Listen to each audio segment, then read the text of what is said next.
Oh, jeez. Blah, blah. Hey, it's closing out August. We really gotta solve this crime. Or at least get through the first day, you know? Oh, delicious. Hello, it's me, Jeff. You're with me now. It's the Disco Elysium runback.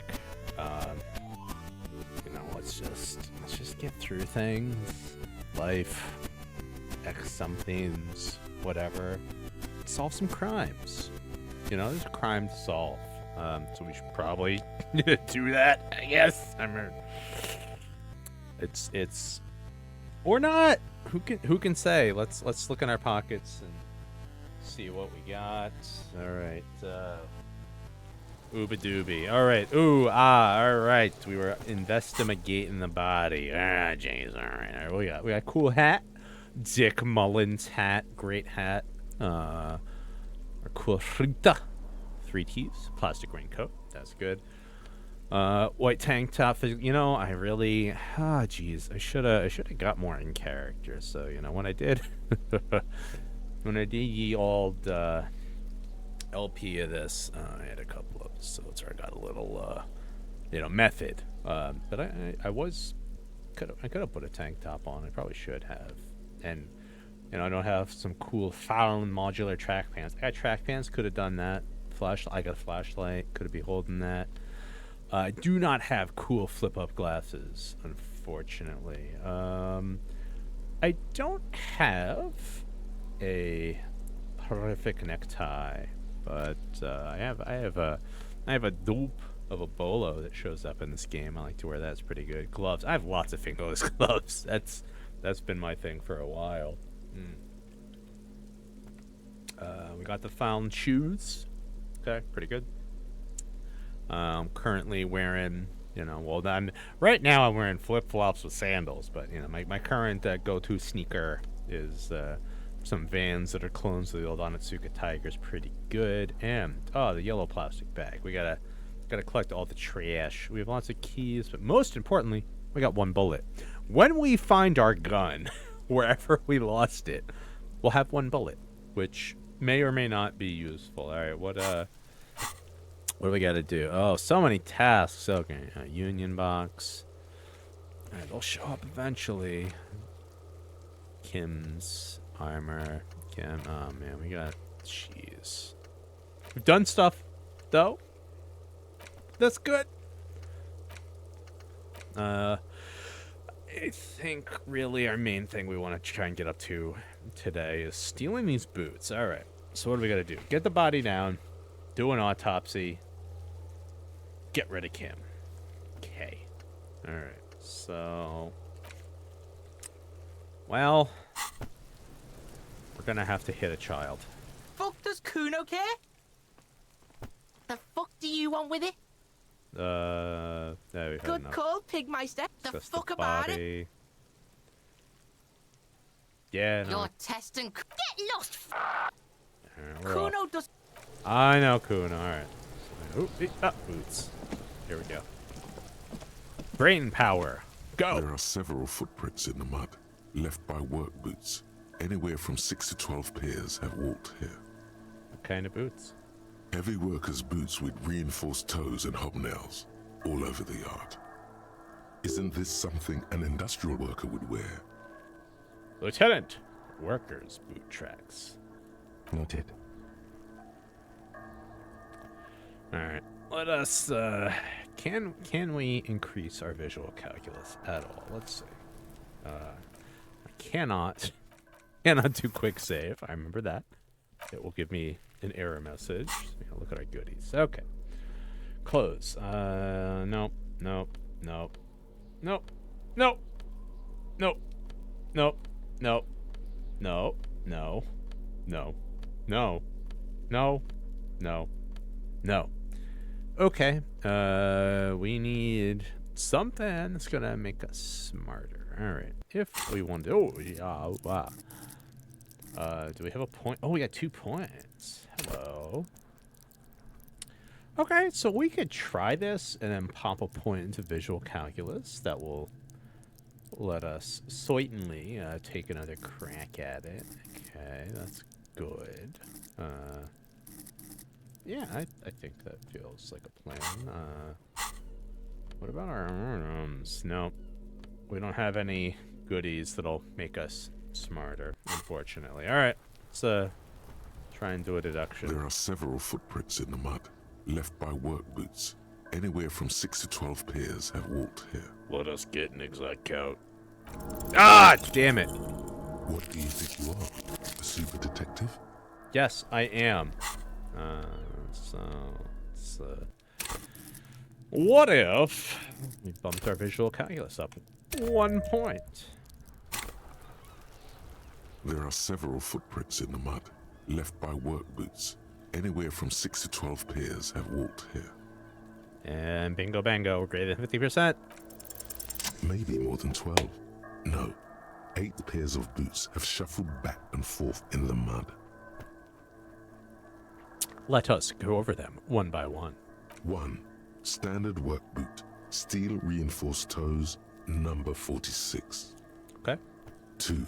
Standard work boot, steel reinforced toes, number 44. These are Euro sizes. I got no idea what they mean. I'm sorry. I can do miles and kilometers, but I ain't got shoe size.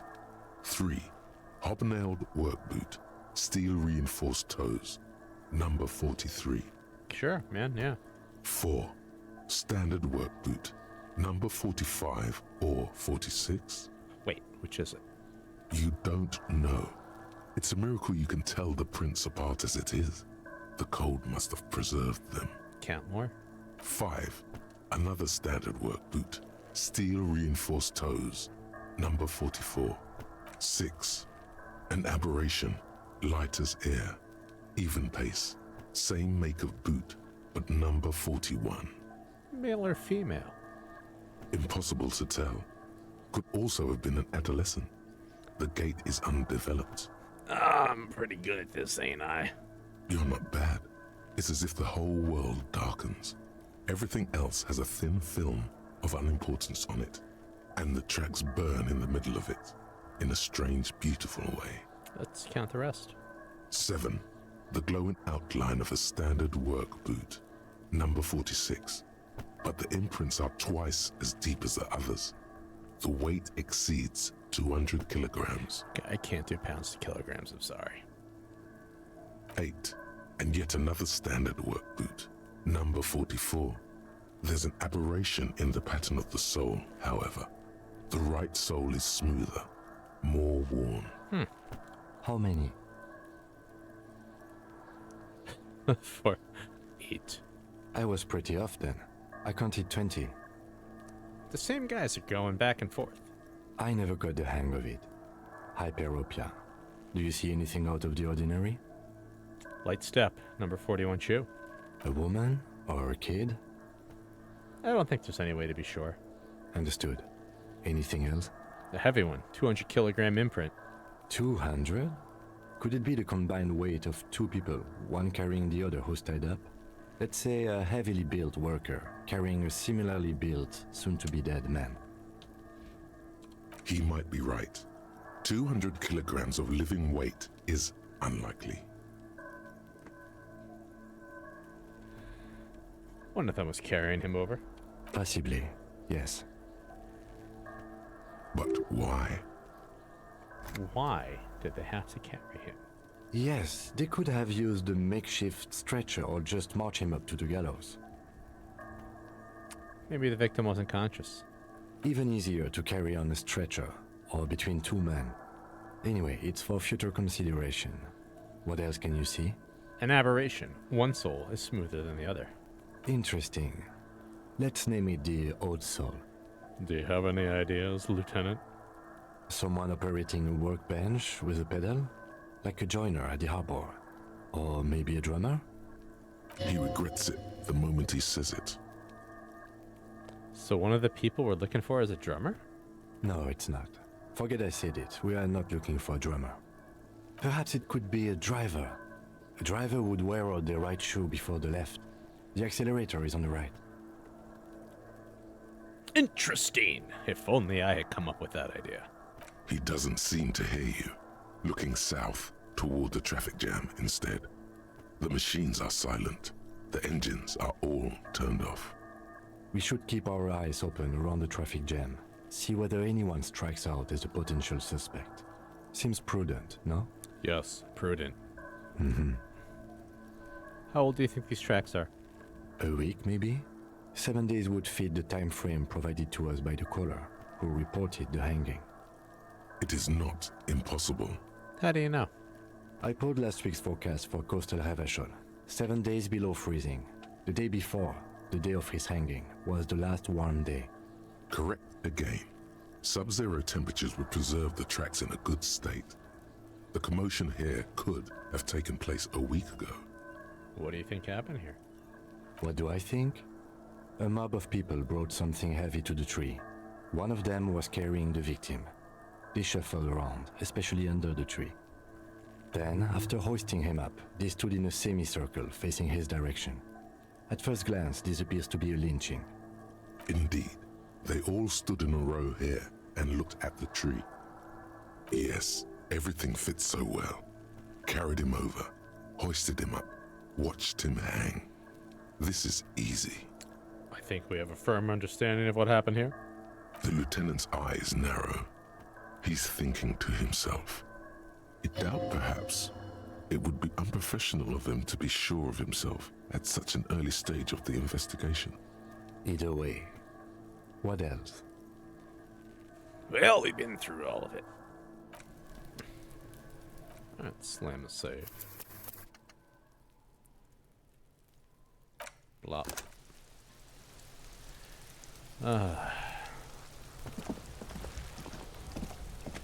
The man before you is naked, but for a pair of underpants and white boots. His skin is marbled with decaying veins and blotched by lividity. On his chest, a fading web of tattoos.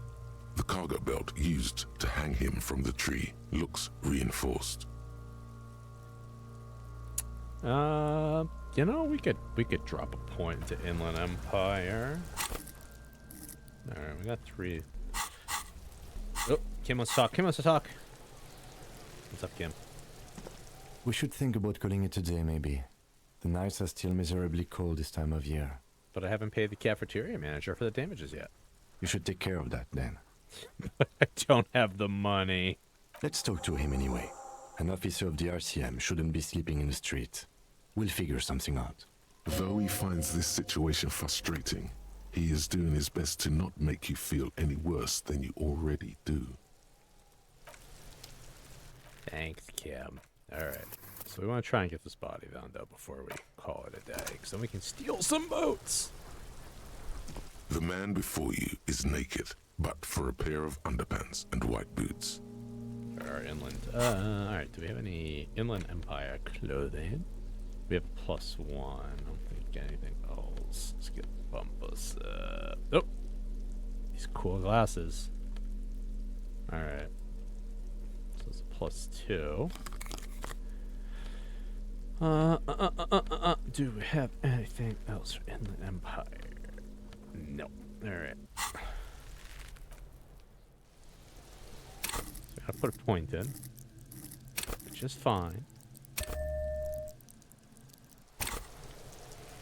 The man before you is naked, but for a pair of underpants and white boots. His skin is marbled with decaying veins and blotched by lividity. On his chest, a fading web of tattoos. The cargo belt used to hang him from the tree looks reinforced. Tell me, who are you, dead man? I'm gone Where have you gone? into the wild pale yonder. Where is that? In the past, way out in the west. I can see you're gone, but who are you? I'm a joke. Look at me. There's nothing funny about you. There is nothing funny about jokes either. Who were you when you were alive?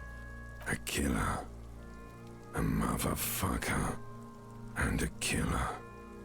Takes one to know one. I have another question for you. Go ahead, Coppo. What is happening? What do you mean? I'm talking to you. It's the power of your imagination. Go ahead. Ask me more questions. You fucking love questions. Why do I love questions so much? Because you're a copperoonie. Look at all of them go. Do you want more questions? Give me a comical amount of questions. Coming right up, copperoonie Rooney.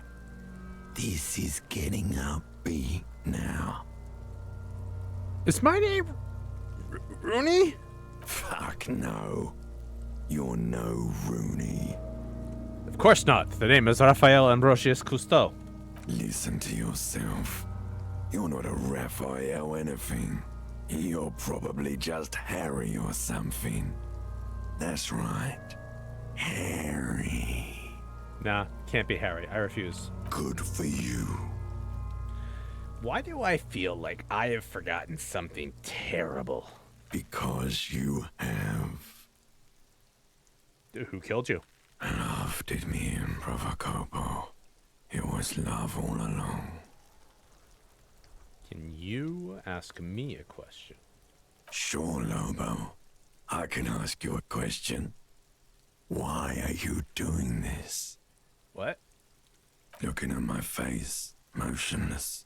Looking into my eyes, standing here. Why are you investigating my murder? Maybe this will lead to something. Something indescribable. Unforeseen. Miraculous.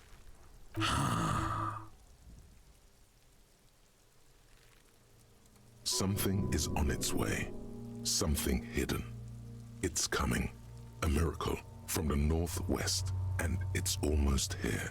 You can feel it in the air, on your hands. The cold spring air smoothing them over. I hate you. You stink and you're boring. Do I remind you of someone? A child born with Muller's disease, harlequinism, grown up miraculously. A baby affected with harlequinism. You sure wriggled out of that one? Coppellini. Enough. Come back later, Coppo. Amuse yourself with my frank manners and my memento mori features. If possible, also, see me in your dreams. Yeah, that's interesting. That text isn't showing up. I have something I need to know, corpseman. Of course. That seems so. You have questions, do I remind? A child born with Muller's disease, harlequin. You sure wriggled out of that Enough. one? Come back later, Coppo. Amuse yourself with my frank manners and my memento mori features. If possible, also, see me in your dreams. Yep, the preliminary examination is done. Let's get him down from there. The steel reinforced belt presents a unique challenge. I brought chain cutters, but I don't see a good angle of approach to the belt. He doesn't actually think the challenge is unique. He thinks it's frustrating, annoying, and harder than he thought. The cadaver is a good 1.2 meters up. Neither one of us can reach the belt without assistance. And even if we do, there's the question of cutting the airship strength material. There's no question. There's only cutting. How hard can it be? An acrobatic maneuver would solve this situation. Nothing can go wrong with a good maneuver. All right. We're not gonna bring somebody else into this. We do have chain cutters. Driving the car over, sawing the branch, shooting him down. So that's all right. I can cut the belt easily, and I already have the chain cutters. I don't doubt your physical prowess, officer, but this is a grueling surgical procedure. I saw 20 steel strands in there, and we do not have a secure platform for the cutting. The risk of acrobatic failure is one we cannot take. We must not become comedy for the locals. The fuck have you got against comedy pigs? We could bring your motor carriage over and cut the belt from the roof. I have thought of that, yes. But the tire tracks would compromise the scene. Any prints would become illegible. That's if we get it through the hole in the fence. Also, my MC has a sloped roof. It's a sports model. The roof is slippery. An all-around bad platform to stand on. He could come up with at least 4 more reasons why not to trample on the roof of his sports model motor carriage. Could your attachment to your sports model motor carriage be clouding your judgment? Yes, I am attached to it. But it's also unsuitable. We can't bring a supercharged tractor through that tiny gap in the fence, then plow the scene with it, then fall off the roof. It would sound bad on Channel 8. It sounds fucking hilarious. Do it. Fucking get on top of it and dance, faggoty. How about I take you piggyback? How about I take you, piggyback? Oh, Kim. The fuck are these pigs talking about? Oh, they're bank or something. Oh, it's fucking boring, Kuno. Wish they'd fuck already. Lieutenant, are you sure you could carry my weight, though? I wasn't actually implying I would. I meant it's a bad idea. It's a fucking hilarious idea. You two puskapas get on top of each other and fuck. We could saw the branch. Climb up there and saw the branch? It seems unclimbable, cause the ladder is treacherously rotten. But you could use your hands and feet to reach around the tree, then hang from the branch. I could do it as well within my repertoire. Honestly, I prefer a non-acrobatic solution to this. Why? Clown cops climb tree, fall down. Enraged cop assaults children after falling from tree. Cretin cop, they like that word, saws the branch he's sitting on, literally. Local children report corpse mutilation. Fuck yeah, climb that shit, monkeys. See, you're only making them do those things less.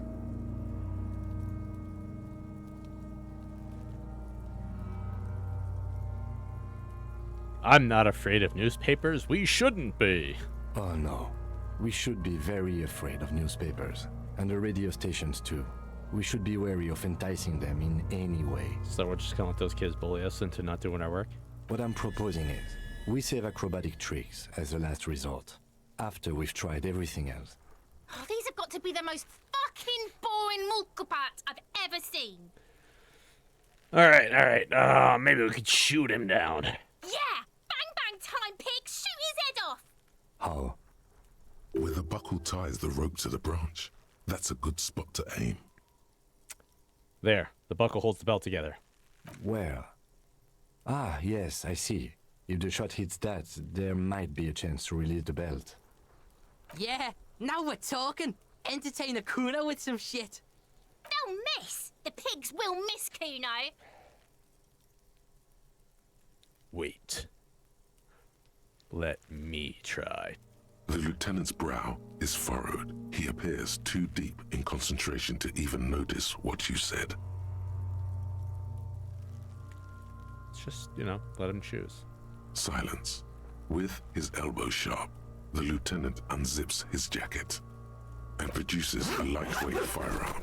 He drops a paper cartridge in the barrel, separates the scouring stick, and gives the cartridge 5 tucks. That's a Kiel A9090 Armistice, mass-produced muzzle loader, ascetic, frugal, one of the most common firearms in the world. Cheers. Oh, Kuno S's. She's going hard. He then steps back and assumes the fellow's desk position, taking aim. The corner of his eye twitches. His finger is on the trigger. Shoot that motherfucker down! He's gonna fucking miss. The kid's voice is drowned in a shrill blast that echoes off the walls of the surrounding tenements. A cloud of smoke slowly parts in the air as the lieutenant steps back and says to himself, God damn it. "Oh my God, that was so many types of wrong. Who taught Four Eyes to shoot? Whip up a grueling training regiment for him right now." Beat the man into him. Go, go, go. He feels bad about it. About his eyes mostly. Just having bad eyesight. Probably from a young age. Whatever you do, do not console him. Look, I take these glasses off. y'all are just blobs. It's bad. I'm Kim, I got you, brother. Fucking idiot! Mookaba asshole! Kuno could have hit it easy, but then Kuno's not fucking handicapped, is he? Try again, maybe? No, we are lucky as it is. We didn't break anything, and the victim remains uncompromised. Any more mistakes could put us in an unfortunate position with the locals. We have eyes on us. I didn't do us any favors with that. What now? I have to say, it's beginning to look unlikely we can get him down without assistance. Take his gun and show him how to use it. Can I have the gun? I should try. It's bad as it is. Us shooting firearms like punks. Oh, he's loading it. Go ahead. I'm not stopping you. Just don't lose it. Shh, rough. I only have one gun! Yes, and you got 0 guns, Kunis. This is the sorriest pair of pigs Kuno's ever seen. Give me that gun. Yeah, take it, you fucking banani boyka! Take it and shoot yourself in the mouth! I'm gonna feel the weight first. The cold piece of bakelite and gunmetal is surprisingly light. Your fingers fit right through the guard, instinctively resting on the trigger. The fuck are you waiting for, Kuno? Tell him to shoot himself in the mouth! Kuno is silent. Aggression gathers in the air. The trigger feels delicate and ready to break under your finger. Point the gun at the belt. The buckle comes into focus in your sights. You stand with your feet planted firmly in the ground and your left hand supporting your gun arm. Why don't you just shoot yourself in your mouth? At least you won't miss. Close our left eye first. All right, we need hand-eye coordination. So, look, we're shooting this body down. I'm just putting that out there. All right, so hand-eye, we gotta buff up however we can ahead of time. Your field of view narrows. The branch slowly moves, becoming entirely two-dimensional. The metal buckle glimmers, slick with the falling rain. The corpse slowly rotates. The slow movement of the branch in the wind and your shoulders directing the gun sync up, dancing hypnotically. Look, he's crying! You gonna cry now, fucking faggoty? All right. We got a less than 50-50. Let's take it and save scum. This body's coming down tonight. Yes! Boom. Yummy. The buckle explodes into tiny pieces, coming loose with a whir. That was pretty good. I mean, even without the modifier, we met it. I'm proud of us. With your hand numb from the recoil, you look at the body slump down. For a moment, the man appears to kneel in front of you, looking straight at you, helpless, trapped within itself. Who killed you? Communism. It takes a millisecond for the association to flash within your cortex. You have no idea where it's coming from, only that it's right.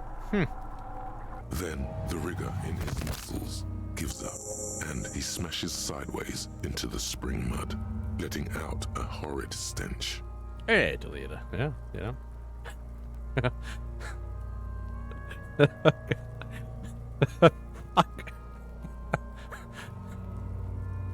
God damn it. You've been policed. I can do better. Ugh. You've been policed. Ace is high. Ah, shit, we're gonna fuck this up. Ah!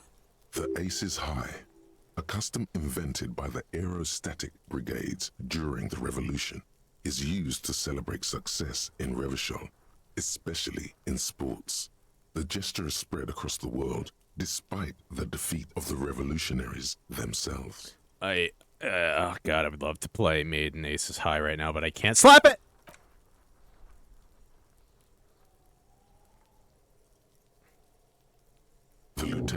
takes a little hop to perform the customary salutation.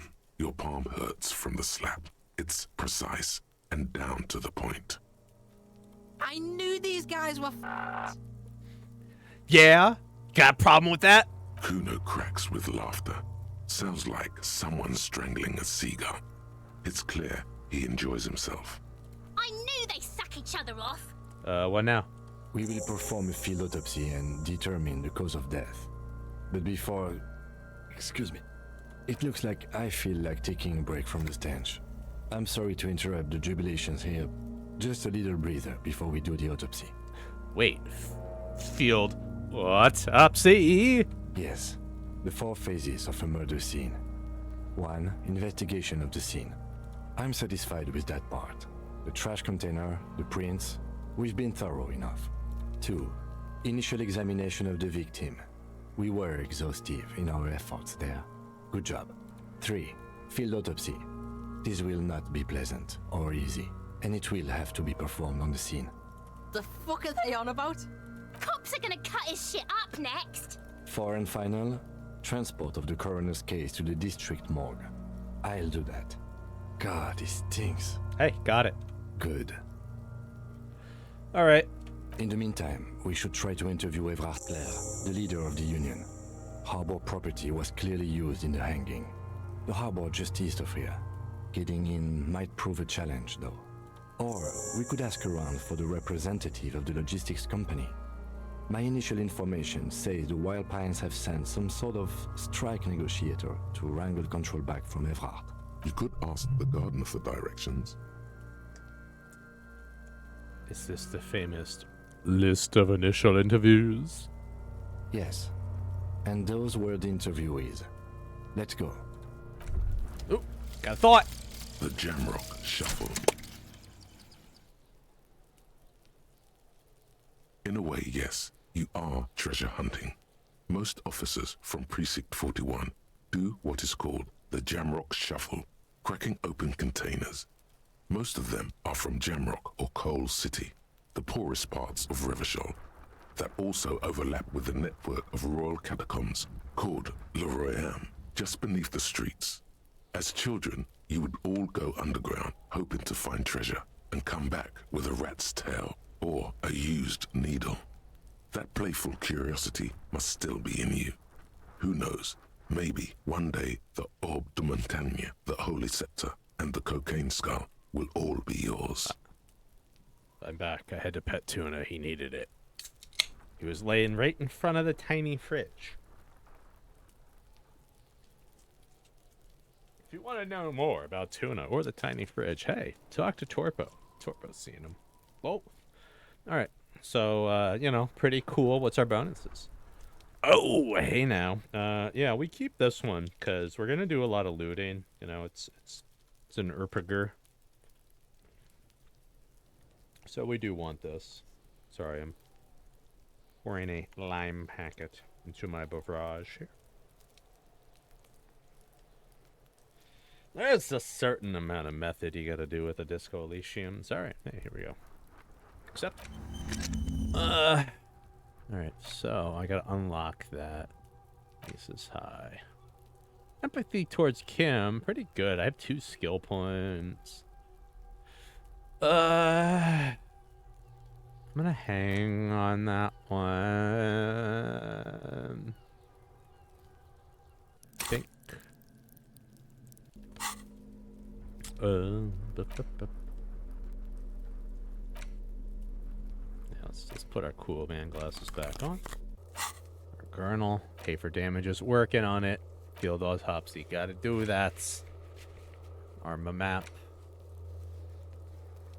I don't know why Slang was there. Rhetoric challenge? So much stuff. Alright, we do want to go talk to the gardener. So let us run and do that real quick. And then let's check out this dead body.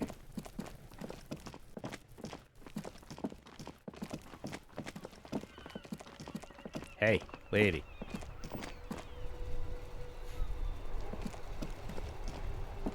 Hello again, officer. How are things? Hey, can I borrow your gloves? I'm doing an autopsies. An autopsy? Wow. Sure, keep them. I have another pair. It's the body's down. Down? Do you mean the body is finally gone? Absolutely not. Absolutely gone. It's gone from the tree. Oh, right. But not from the yard? I understand. Tuna was sharking me. Can you tell me when you've taken him away then? Because I'm sort of waiting for that. It's so late, and you're still here. I'm a nighthawk. What can I say? Suspicious. She's still here because you're still here. Logic. You don't have to stay here because of us. I know, Tuna. It's suspicious. He is sharking me so hard, that cat. I like the city at night, don't you? Gotta run. All right. Oh, the speed. Yeah, we had that. Anyway, gloves, so interfacing. So we are giving up electrochem for interfacing. Fine. All right. Oh yeah, we're calling the serial number on Kim's car for the boots. Inside, you see a set of steering levers, a radio microphone. Kim, how do I turn on the headlight? No, I don't want to the do that. soft glow of the Pick few. up the radio. This is Precinct 57. How may I assist you? Could you run a serial number from a pair of armor boots for me? Sure, officer. What's the number? And the make of the armor, if you know it.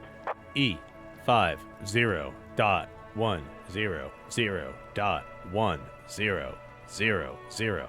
The make and model of this armor is Fairweather T-500/VE. Got it. I'll contact the ICP database immediately. Call back tomorrow. Hopefully they'll have dug up something useful by then.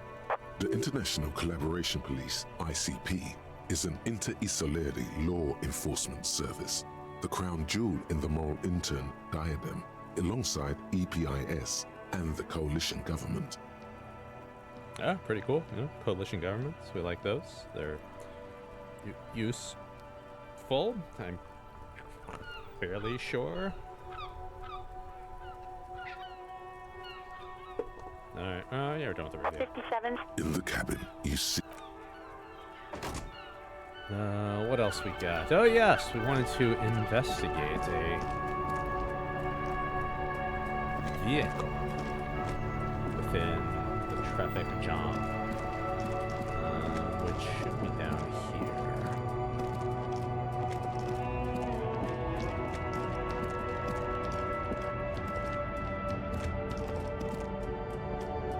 Can't look at it. This is the trunk, I think, for suspicious poison.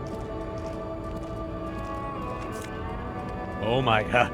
Oh, so, yes, we will take, we're gonna take them drugs. I'm glad we came down here. I didn't get to do the thing I wanted, but, got a whole lot of, oh boy. Oh my god, we have so much speed. We have so much speed. This is good. This is really good for us. Yeah, it's good. It's good to have all this speed.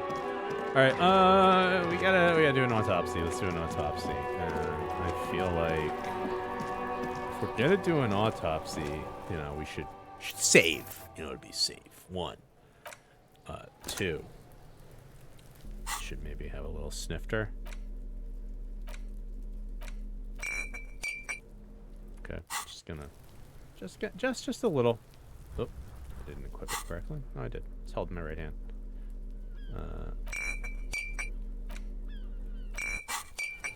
There it is.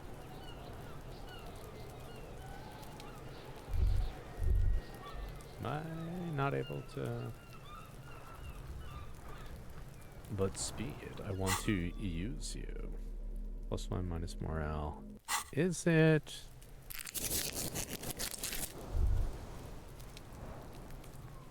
What is the trick? I remember this not really being a big deal.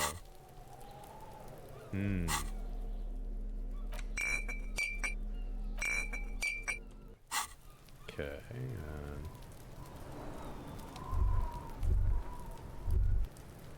Okay, strange. Well, if it's not gonna let me be a really cool cop, might as well load that save back. Because we healed for nothing.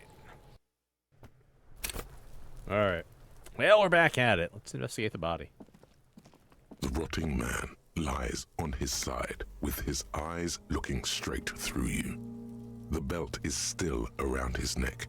His body is supine and open to intrusion by autopsy. Sure. The lieutenant adjusts his glasses and takes a deep breath. First, what exactly is a field autopsy? Come on, officer. You know what a field autopsy is. You've done 100 of them. What you do know is, at 18.9 kilometers, the dormant shield volcano, Corpus Mundi, is the world's highest summit, and the failure of the 38 single, Epui Descent, to crack the top 20 was the death knell of disco. But what a field autopsy is, you have no idea.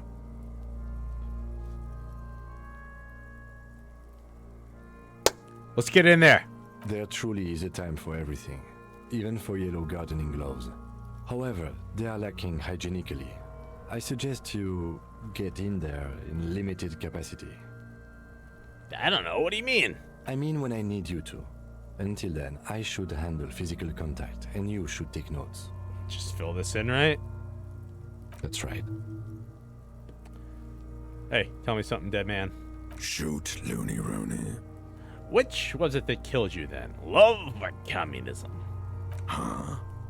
You said love killed you, but when you fell down, you said it was communism.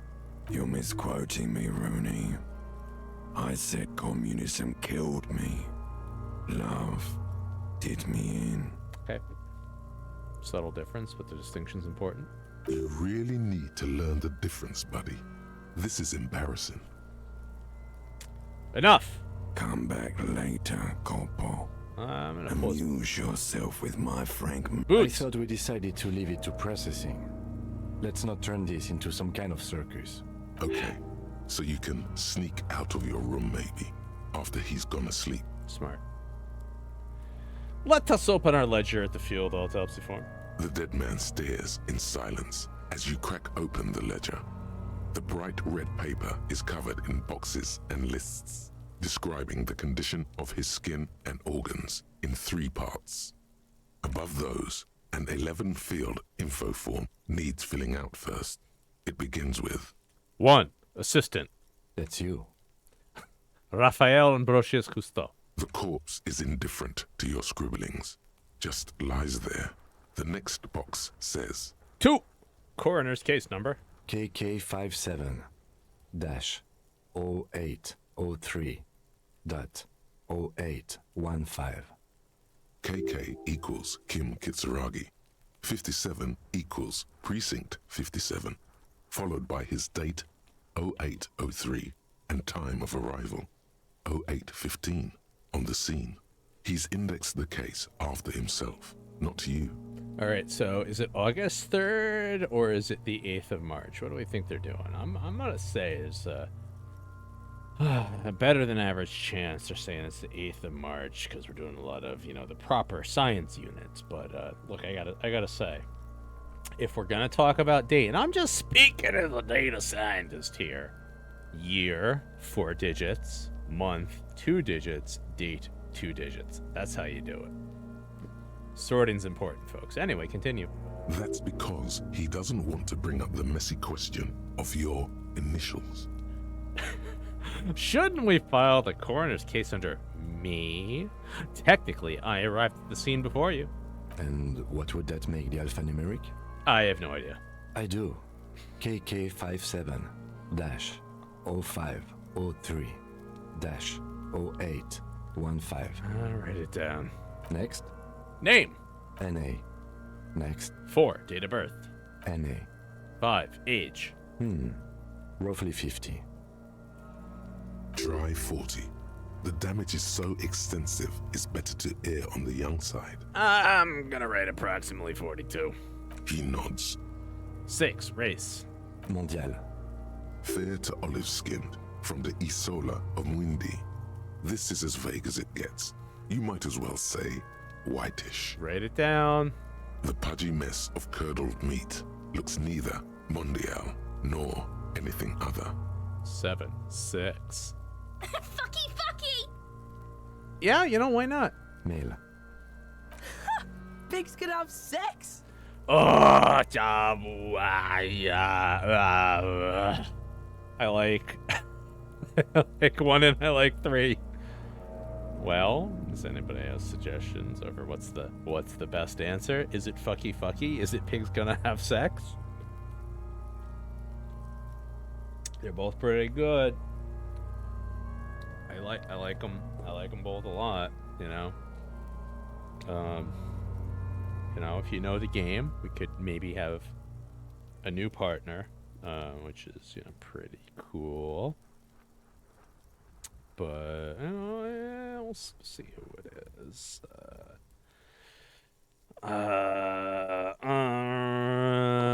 Right, pig's gonna have sex. Naively, the lieutenant does not double-check your notes. Sucker.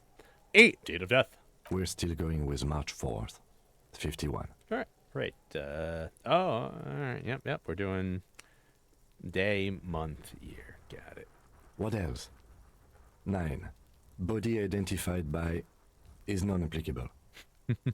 10. Case number is the same as the coroner's case. KK 57 0503 0815 listens motionless with the cargo belt still around his neck. 11. Only 1 box remains. 11. Evidence of treatment. None.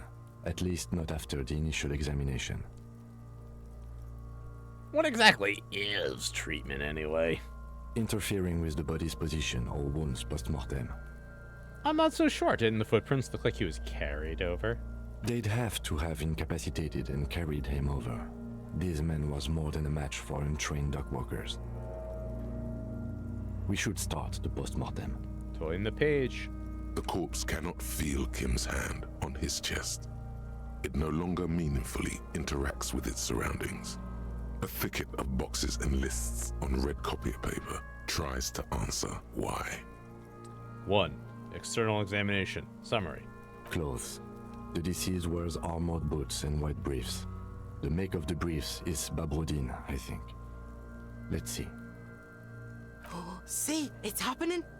Babrodine, yes. Inexpensive. Size M. Color white. The disappointment is palpable. The red-haired thing was expecting something more lurid. Write it down. The rest of the clothes have been removed post-mortem by scavengers in order to get to the victim's ceramic armor. Officers are in search of the missing pieces. Removal of the boots is left for processing. It would be clever of you to omit the boots altogether, sire. If you are to keep them for yourself, as you ought to, you have deserved them more than anyone else. Omit the boots. The boot has a serial number. It's E50.100.100. The lines between the plates are in the shape of the alphanumerical. The number is purposefully concealed by the design. We're admitting it. What are we writing down? Tattoos. The upper torso is covered in a single continuous tattoo, resembling a map of the night sky. It reaches from the right shoulder to the heart. The ink is blue and white. The assistant has a color photograph of the markings, to be added to the case files as document A1. The photo is taken on the scene, using a Trigot Mini. The deceased has a belt for airlifting cargo around his neck, tied with a hangman's knot. Color yellow. Length 3 meters. There is a buckle on the other end. Well-nourished, athletically built, measuring 1.8 meters. Generally consistent with age 42. Preservation is good. Ambient temperature below freezing. So let's toss it back to the old LP years ago. So Skips is, age 42 now. But you know what? Skips isn't 1.8 meters. That's a 2-meter monster, my good friend is. And also still very much alive. Love you, Skips. Anyway, continue. The spine is bent more than the lieutenant compensated for. This buster's actual height is about 1.85. I'm going to write No, 1.85 You meters, could not Lieutenant. take him straight on. I'm going to write 1.85 meters, Lieutenant. Of course, I undercompensated. Write it down. Body hair is light brown. Distribution is consistent with age. The deceased had male pattern baldness. Hair is combed back, short. I'm gonna touch the corpse's hair before moving on. The hair under your latex fingers feels cold to touch, wet. I'm gonna stroke it gently. The stench is suffocating. Strands of dark brown hair start sticking to the latex of the glove, like thread off a rag doll's head. I'm gonna keep petting him. More hair sticks to the glove. Hair off the rain-soaked head of a dead man. There are bumps and dips on the skull below. An alien landscape. There, dead man. You were someone's child. It's all over now. There, baby. The lieutenant watches you in silence. Write it down. Short, light brown, male, pattern baldness. That was some sick shit, Sekopa. Lividity is consistent with hanging. The head is congested. Contusions are present on the head, chest, and thighs, consistent with stones thrown. Low velocity. Fucking low velocity? You think Kuno doesn't know what you're talking about? Velocity was Fucking max! Talking shit about Kuno's velocity. I would never do that, Kuno. In addition, there are bite marks on the face, scalp, and chest, consistent with predation. Write down. But it been for high velocity! Ligature mark. Ba-ba-ba-ba. Steel wiring. There's too much of it. We need to remove the bell so we can get to the ligature mark. You got just the right tool for that. The chain cutters. Oh yeah, I'm prepared. Pat the chain cutters. The hanged man lets out a joyous little bubble of rot from his nose. Good thing we got these chain cutters. Well, the rubber grip cutters. Always good to think ahead. Now, we need to cut the bell to see the ligature mark below. Carefully, with as much precision as you can.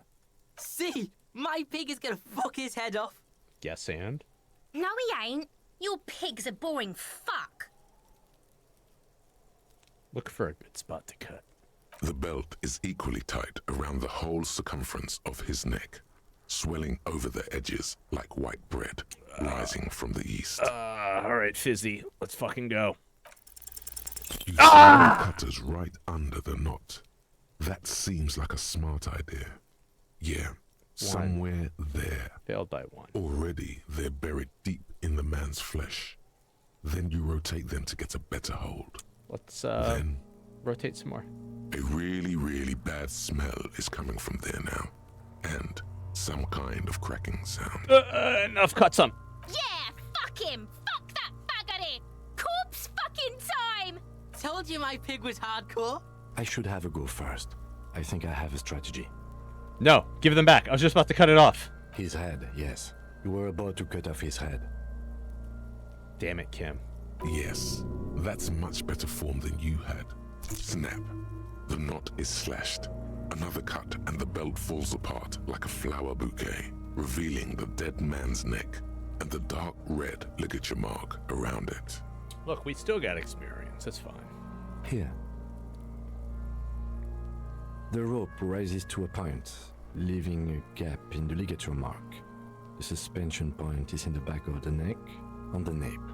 As it ought to. This is where its grip on the curdled meat is gentlest, pulling up. Hemorrhaging is observed on the skin, above and below the ligature mark. The mark is well pronounced, consistent with a drop from 1 or 1.5 meters. Write it down. Chest is intact, normal contour. Abdomen is protuberant, pelvis intact, genitalia. No, it's gonna happen. See. I fucking knew it. This is clearly what they've been waiting for, ever since the autopsy began. The lieutenant is trying to make it as boring as possible. Genitalia is male and unremarkable. No evidence of injury. I'm gonna inspect the genitals. The dead man's penis is average-sized, congested from the downward collection of blood. The testicles are uneven in length, hanging underneath. The genitalia is greenish. Marbling is present around the crotch. Well, I'll just write it down and move on. Back is symmetrical and intact. Upper and lower extremities are intact. but asymmetrical. There are combat injuries on the right hand, thigh, and hip. Bullets have bitten little pieces out of him. It must have been excruciating, especially the hip. Before you is a temple of pain that knew little tenderness in life. In addition, I see smaller, residual scars, too numerous to count, covering about 30% of his skin. From wounds sustained over 2, maybe more decades, dispersal and accumulation indicates long and active combat duty. Write it down. Last item, hands. I'm gonna pick up the hand. His flesh is cold, icy. Pleased to meet you. Where are you from and what's your name? My name is... I'm only fucking with you. I know where you're from. From Cappadocia. And your name is Il Corbo. What can I do you for, Il Corbo de Cappadocia? Hey, the pleasure's all mine. Tell you, are you a temple of pain and a stranger to tenderness? You get me, Kobo.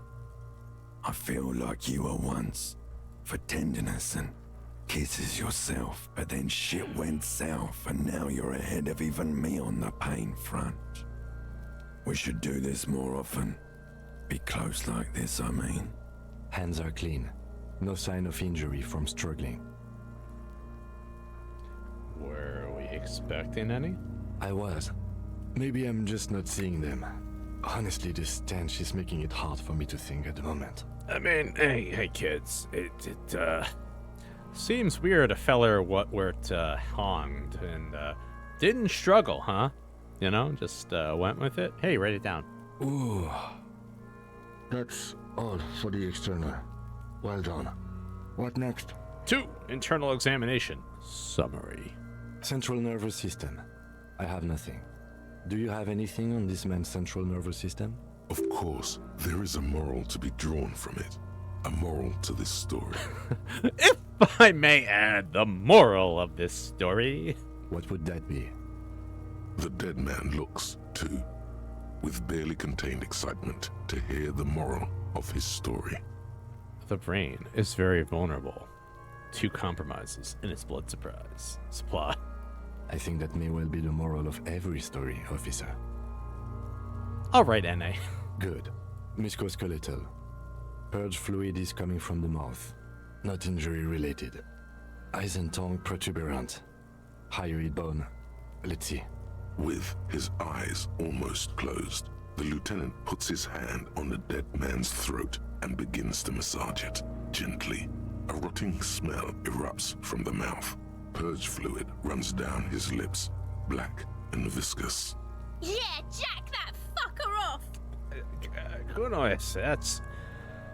You know, the kids are gonna learn stuff weird as we all do, but that's... Come on, kiddo. The hyoid bone is fractured. The rest of the musculoskeletal system is intact. Unremarkable. Write it down. Respiratory system. He's really doing it. The dead man's teeth cut into his gloved hands. Oral cavity shows no lesions. The victim has received dental implants, possibly after a combat wound. Mouth swollen. Hemorrhaging present in mucosa of the lips and mouth. Hey, I'm gonna look inside the dead man's mouth here. No scream, no sigh of relief rises from the darkness inside. It's humid there. Sickly sweet air, unlike anything living.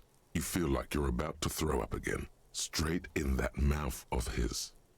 No, you don't. You can keep it in. Yeah. You can keep anything in. Yeah, pain threshold. Let's look deeper inside. You manage to suppress the contractions trying to enter your stomach. All it takes is concentration. Through it, you see nothing but darkness. More meat and darkness. There are ancient mysteries down there, Kobo. Ask me later. Hemorrhaging present in mucus. Let's write it down. Hepatobiliary. NA. Why? Don't we have anything? Are you a hepatobiliary expert? I don't think so. Neither am I. And that's it? That's it. Alright, let's write NA. Same for toxicology and serology. Both? NA. Unless you have untapped reservoirs of knowledge there, The completionist in me wonders if there's something we could still do. like a toxicology screening. At this stage, I doubt processing will find anything, even if he was brimming with cocaine. But still, you should add a request. Right, NA, and add toxicology requested. Cardiovascular. The body exhibits heavy lividity. Blood has gathered in the hands, feet, and neck. Hypostasis is visually consistent with the hanging. Write it down. Gastrointestinal. This will do. we see the poop on the ground. We don't need to go further here. Digested semi-solid food in stomach. Voila. Write it down, keep the voila. What's next on the list? I'll try to take his boots off again. I thought we decided to leave it to processing. Let's not turn this into some kind of circus. Okay, so you can sneak out of your room maybe, after he's gone to sleep. Alright, anyway, 3, description of injuries, summary. Let's see. We have bite marks, contusions on the head and chest, and a ligature mark encircling the neck. You'll need 3 fields. Leave a 4th one too. What about the injuries we have inflicted? Oh, so we inflicted them? This is a team effort. You mean the incision on the thorax from a chain cutter? That was not a team effort, and I wouldn't mention it. Muddies the water. I agree, the waters are muddy enough. See? These pigs are fucking corrupt. Yeah, Kuno. My boy. I love you, Kuno. Why don't you fuck him if you love him so much? Kuno S, shut up. You're dragging Kuno down. You don't know what he's capable of. Now, injuries. 1, bite marks. Head, chest, and scalp bite mark injuries. Predation by birds has caused damage to the body. Odontologist does not need to be consulted. Write it down! And your opinion, officer? Bite marks, birds, B, non-fatal postmortem. Agreed. Next injury?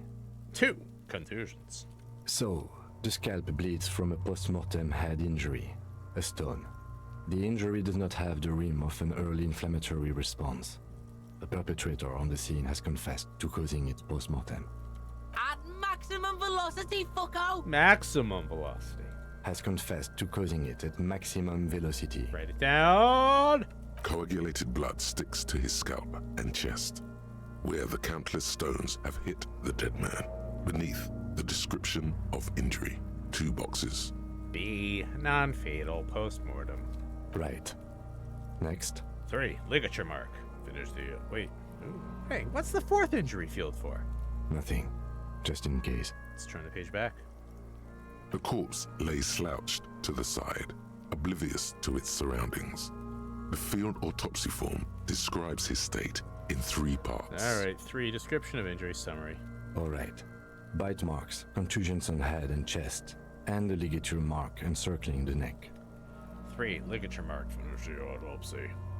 A dark red abraded ligature mark encircling the neck, with a gap on the nape measuring, let's say, 7 centimeters. The hyoid bone is fractured, the cervical column intact.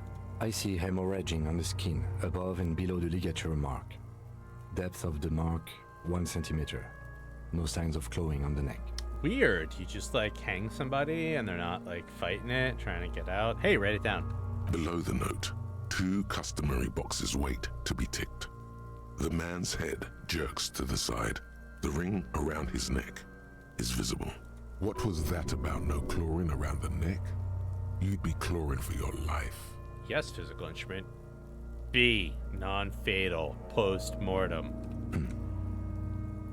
He is deep in thought, eyes fixed on the bright red ring around the dead man's neck. Why do you say that? I'm serious. I don't think this was the injury that killed him. Okay. Why don't you think it was fatal?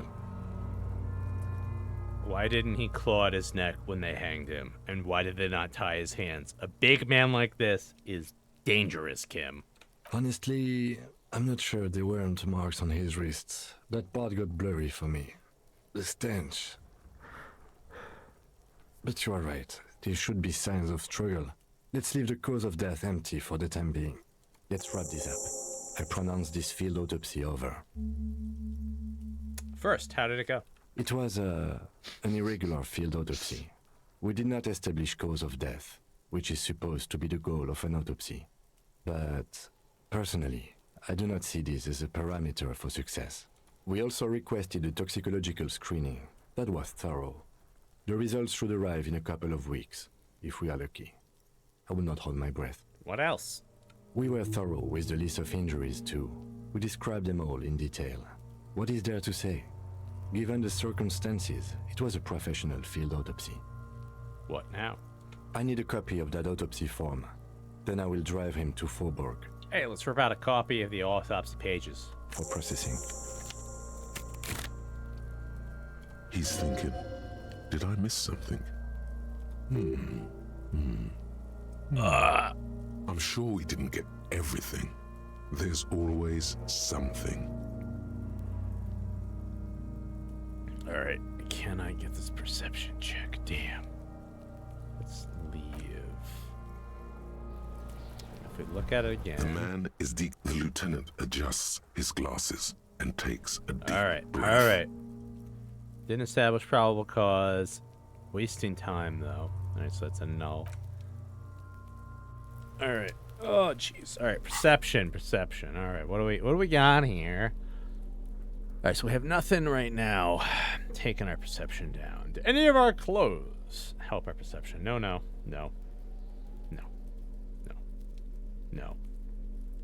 Ah, ooh, that makes it worse.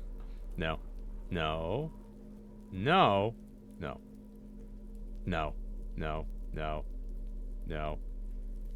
Damn.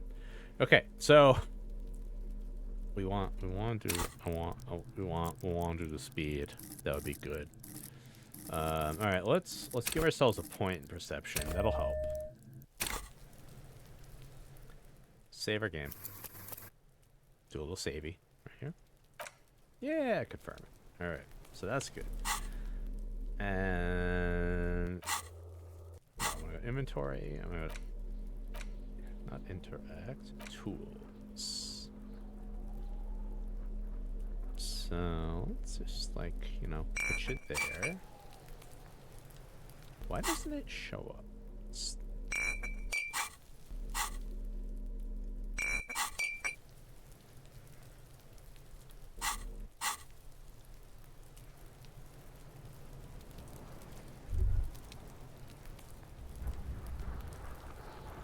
Do I have to get to tomorrow to do drugs? I think so. I think that's what the problem is. Kind of going fast and loose. All right. The man is decomposed. The lieutenant adjusts his glasses and We're gonna takes save a scum. deep Here we go. breath.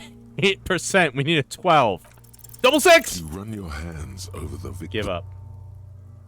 We're gonna get this. Okay. It's like whatever. Bad roll. The man is the lieutenant adjusts his Got glasses this. We can and do takes this. How many a times deep can it take? breath. It's only the second chance. You run your hand. We're gonna make it happen. I believe in us.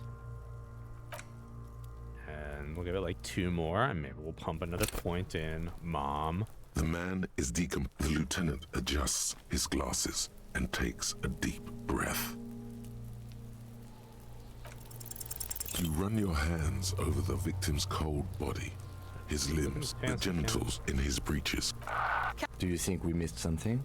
You can't shake the feeling that there are more secrets concealed in the flesh before you. Yes, there's something we're not seeing. Okay, well, we are in livor mortis here. He is disintegrating. We need to refrigerate the body if we want to conduct another examination, and we need to do it fast. Where do we find a fridge for the body? Hey, wasn't there a giant ice bear sarcophagus below that building? Yes. Why, yes, there was. It was massive. Red eyes glowing in the dark. So that's what the ice bear-shaped refrigerator's for. Now, that's an overstatement.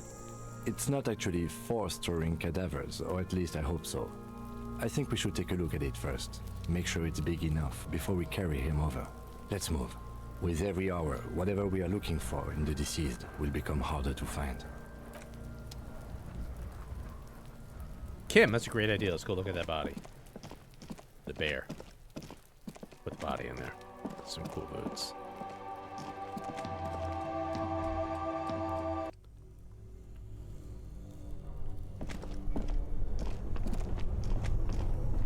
Only the black cable is plugged. Black cable. Nuts. This one's. Do we open this? This orange machine is buzzing like an old. You slip your finger if you want to try again. Pry bar. Alright, it's tools. It's a pry bar.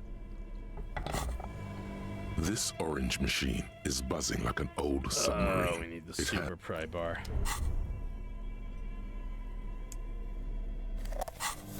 Forget where we get the super pry bar from. Oh, hey, what's that? Collapsed wall, huh? The bear's eyes are dead and empty. Ice inside the fridge slowly melting. The power has been cut off. So what do you think, Fish? Kim, it looks big enough for 2 corpses. It's certainly an eccentric choice, but it's more than big enough and cold enough. Honestly, it's perfect.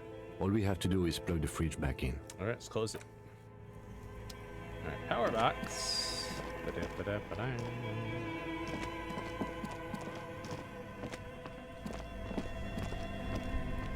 Let's switch our cables. Only the black cable is plugged into the brick. Unplug Something black. close. Why did you do that? It's black. It's the color of immeasurable cosmos. The lieutenant raises his brows, Plug in the but giant. doesn't say anything. The electric distribution board now has one cable missing. Let's plug in the giant red cable. A giant electric mammal awakens. The dead body is going to be safe in the embrace of its cold innards. Great. The owners of this building will just have to keep paying for the electricity sucked up by this monstrosity a little longer. Let's return to the fridge. Oh, Kim. This orange machine, you slip your finger if you want to try. So, I think now we can, like, pry bar it a little easier, because it's off. This orange machine is dead still. It has a hand. Barf, barf, barf. Anyway, we'll do this stuff at hand. The bear's eyes are still glowing red, watching over all the ice cream wrappers hidden inside its belly. The fridge is plugged in now. Will you help me with the body, Kim? Of course. I'll take the head, you take the feet. It's not going to be the easiest thing in the world, but we'll manage. The two of you, easily. Okay, let's do this! The body is heavier than you expected, and stinkier. It takes half an hour to get down to the basement. Then 10 more minutes to stuff it into the fridge. The lieutenant takes a step back to admire your handiwork.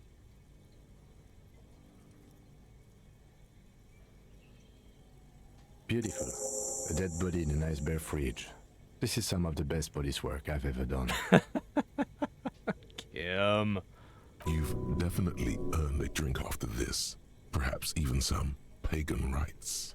Yes, we need to celebrate by performing pagan rites. Let's bring out the meat and set it on fire.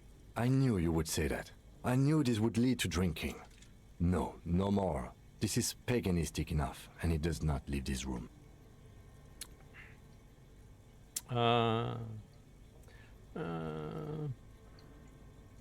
This isn't police work, Kim. It's art. We're artists, and this was our vision. If I were an artist, this would certainly not be my vision. I would be much, much more conservative in my work. He's right. His work would be much more formal. At least we've stopped the body from decomposing further. Now you can conduct another inspection under controlled circumstances. Inside the icy realm of the ice bear fridge, the corpse stands slumped, waiting. Show me something, dead man. Shoot, Looney Rooney. At the autopsy, you said you have ancient mysteries. Oh yes, Kobo mi Lobo. In the gift horse's mouth. Tracts and wakes and waterways. Ancient materials buried. Yeah, but to where, brother? Just a small gulp away, my beloved Kobo. A small gulp away.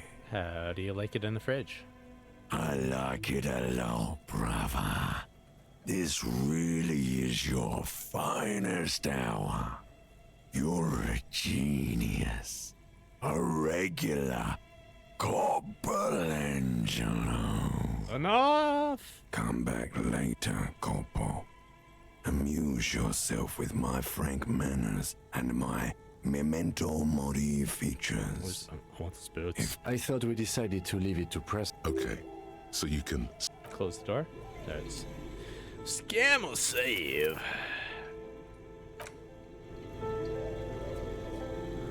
So what do we got? So we still got 2 points. Alright, we can. The bear's eyes are still Perception! glowing red. Your arm reaches out and your eyes close, as if by their own volition.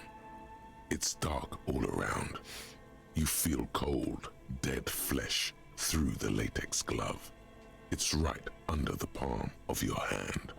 Oh, what is this?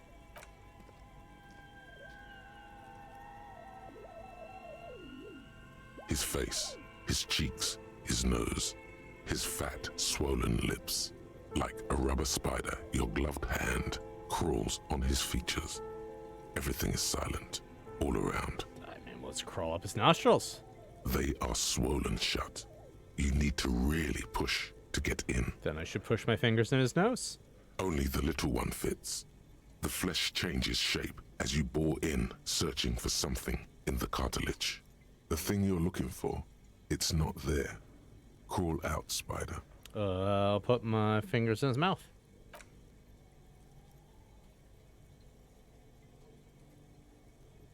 The oral cavity is cold and moist. A ball-like tongue attaches itself to the base of the mouth, lolling around like a scallop. You're on the right track. Let's play with it. This feels right. The tongue moves freely in the cavity. The mucus of the mouth is slippery, fragile, even through the latex. From the soft meat, teeth are budding. Hard pearls of bone in the gums and in the back of the mouth. Can you feel it? You're so close. Rip his jaws open now. Look in. Open our eyes and look. A vision of black and dark red death, pried open by your hands and studded with teeth. Looks like he's laughing. Death fumes rising from his throat. And there, in the back of his mouth, above the bell of the uvula, right in the soft palate, you see a hole, barely visible to the human eye. It is swollen shut, almost vanished.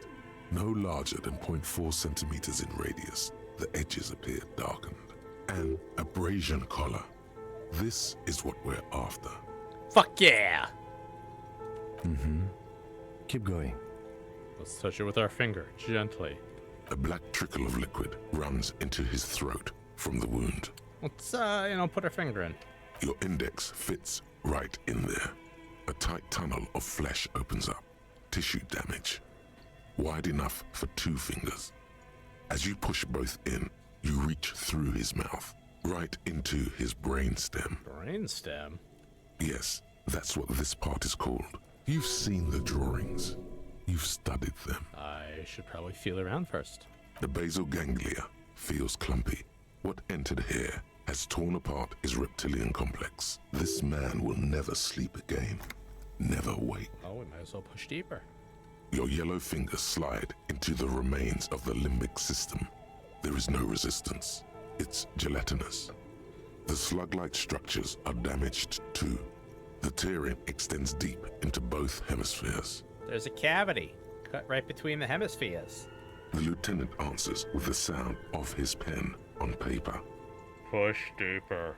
Your fingers are all the way in now, reaching toward the inside of his skull. The cavity goes further, but the entry wound isn't wide enough for the rest of your hand to follow. All the muscles in your body harden. Time to enter him. Put your hole into his mouth. The cartilage gives in with a crack, like some fruit. Just like that, your hand is in his head. Strange fluid streams down your wrist, and then you feel it with the tip of your finger. Ice cold, serrated metal. Its edges cut right through the latex and into your finger. The pain is barely noticeable under the adrenaline rush. I feel a solid object right under the skull. Can you get to it? Inspect the skull first. There's a tiny crack, a protrusion in the cranium, right in the back of his head. Your finger must be pointing straight at it from the inside. The object that is in there stops just short of the skull, in the encephalus, knocking this tiny fracture into the cranium. We have the makings of a very small exit wound here. Fish it out. Woo! Oh, it was a nice success. Alright. Without the modifiers, we would have done it. You pick the object between your index and middle finger. Feels sharp, like metal. You press your teeth together. Your jaw is clenched. All you need to do is just... I got it. Good. Let's pull our hand out of there. So we're fisting a dead body. The inside of the head feels cold and smooth, like a glove. Sweat dripping down your brow. Careful not to lose the prize between your fingers. With a plop, your hand emerges from the mouth. The garden glove is covered in blood right up to the wrist. Between your fingers, a small flower. A blossom made of lead. A bullet. Drop it in. The bullet falls in the bag, leaving a smattering of blood on the plastic. He raises the bag under his eyes and says, A non-caliber. Rifle. Some kind of brittle alloy. Fractured on impact. Can I have it? Of course. You deserve it. We need to add an item to the injury list. Injury number 4. Oval entry wound with an abrasion color.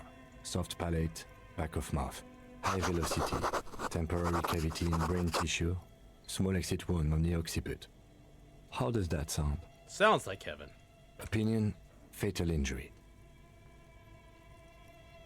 Goddamn right. And one last thing. We can now fill in injury number 3. Ligament mark. Opinion, non-fatal.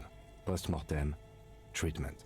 he's proposing the bullet was the real cause of death, and the hanging an attempt to conceal this fact. Ligature mark, fractured hyoid bone, it was all treatment. Yes, and the belt around his neck, the hanging, even dragging him to the yard. All of it was done after this man was already dead. Agreed. I have had my doubts since you showed me the tracks. Why did they carry him over?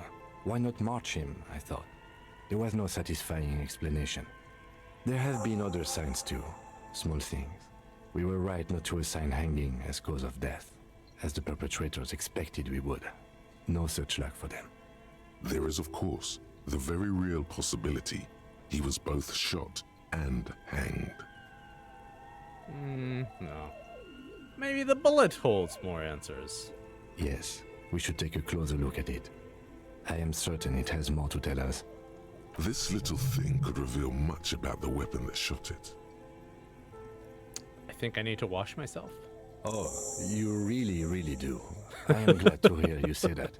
Your room in the Whirling in Rags should come with a bathroom. Be sure to make use of it in the evening. Why would anyone do this? To hide something. The real killer? The real motivation? What really happened here? Who would do this? That's for us to find out. But this, it will make finding them just a little easier. Well, what happens next? We put him in a bag and carry him to the holding pen of my kinema. The body bag should contain the odor for the duration of the transport. I would drive him to processing, but it's too late to do that today. I'll do it first thing tomorrow. No problem. One more thing. This was really good work, detective. Let's drag him to the kinema. Actually, let's close the door. Because I just want to double check. If we put him in Kim's car, I don't recall if we can still steal the boots. We want those boots. The bear's eyes are... All right. There go those beautiful enamel... Nope. Nope, we ain't doing that. So I was right to save. Alright, Cam, let's leave. Alright, inventory. Items. Interact. Ah, a boulat. The bullet is safely sealed away in a plastic bag bearing the RCM stamp. Kim has filled out the label on the bag with the item number, case number, and date and location the bullet was found. Beside his orderly handwriting, the bullet looks especially sad, like a tiny, shriveled head of cauliflower. What do I do with you, bullet? What? I said, what do I do with you, bullet? Well, if I was the bullet, which I'm not, I would say find the weapon that shot me. Good idea. If we find who owns it, we will have likely found who used it, possibly to kill our victim. In conclusion, the more we know about this bullet of yours, the better. Let's feel it through the bag. The squashed bullet has some sharp edges where the jacket has split open. It feels cold, even through the bag. You wouldn't ordinarily have cause to handle jacketed bullets. The citizens' militia uses cast bullets only. Little pebbles of metal loaded from the muzzle, usually in a cartridge. Let us inspect the bullet closer. The jacket of the bullet is made of a yellowish metal. It has blossomed out to reveal a dark grey core. The base of the bullet is close to 5 millimeters in diameter. Let us look at the jacket. You can just about make out a few striations near the base of the bullet. Little hairlines, linear. It feels standard. And the core? It's quite destroyed. Some of the fragments are still lodged in the wound. What can you say about the bullet so far?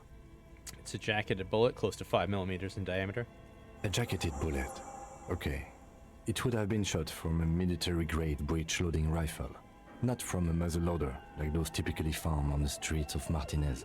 We were right. This came from a serious weapon, highly unusual. The people of Revachol haven't carried breech-loading weapons like this for nearly half a century. Even the RCM uses ordinary unjacketed conical bullets. This is strange. Very strange. I like this, officer.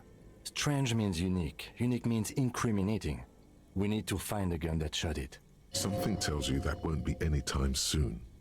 This'll have to be one of those epic tasks that's open for a while. Let's try and determine. A rifle. Woo! Revolutionary period. Your bullet looks to be an old 4.46 millimeter from the surplus left over from the turn of the century. Probably an antique or a retrofitted antique. Just shy of 5 millimeters. The 4.46 caliber was widely used with the Belmargrave rifle, a Revacholian manufacturer. The BM dominated the battlefields of the Insulindian theater of the anti-centennial revolution 50 years ago. Incidentally, you have just such a rifle with you. The dusty old thing you found hidden in the basement below the commercial area. It's unusable, sadly. If it were, the bullet would probably fit the chamber. Is anyone still making these rifles? No, but Zeliger, a major firearm manufacturer, ended up with a surplus after the war. So there are still a lot of these old military rifles floating around, usually broken. The quality was appalling. Who uses Belmograph rifles these days? Antiques enthusiasts, guerrilla fighters in distant countries, a few lucky jamrock bangers. You're looking for the same thing you found in that hidden weapons cache, only in working order. What are you thinking? Bullet? I think I know where this came from. Okay. And? The shot probably came from a Belmograph rifle. An antique. That makes sense. There can't be many breech-loading rifles floating around in Martinez or anywhere in Ravachol, really. Why not? Sure, there's some arms trafficking, but the laws prohibiting the use of breech loaders we inherited from the monarchy have been effective, from what I've seen. Some new RCM recruits get impatient with their muzzle loaders once they've trained with military-grade weapons, but they realize it's worth it in the end. Prohibiting peacetime law enforcement to front-loaded rifles is a policy enforced by the Moralist International in all the nations of the Real Belt. Makes you consider every shot. I like it. Imagine if everyone, cops, citizens had access to firearms that could shoot multiple rounds without pausing to reload. After the first shot, the second, third, and so on come much easier. But back to the investigation. Could the victim have been mixed up with some foreign guerrilla fighters? Let's find out. Next step, finding the gun itself. The bullet has nothing more to say. Put it away. Alright. So we got 3 points to jam in. Run the number. While we're waiting on that. Interview the union boss. Sure. And let's plop a save since we've done some stuff. Alright, so I think escape.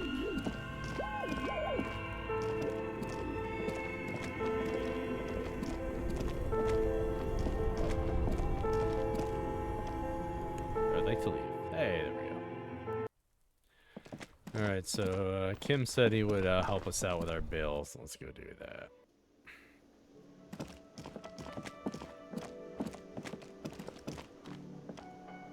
Oh, hang on.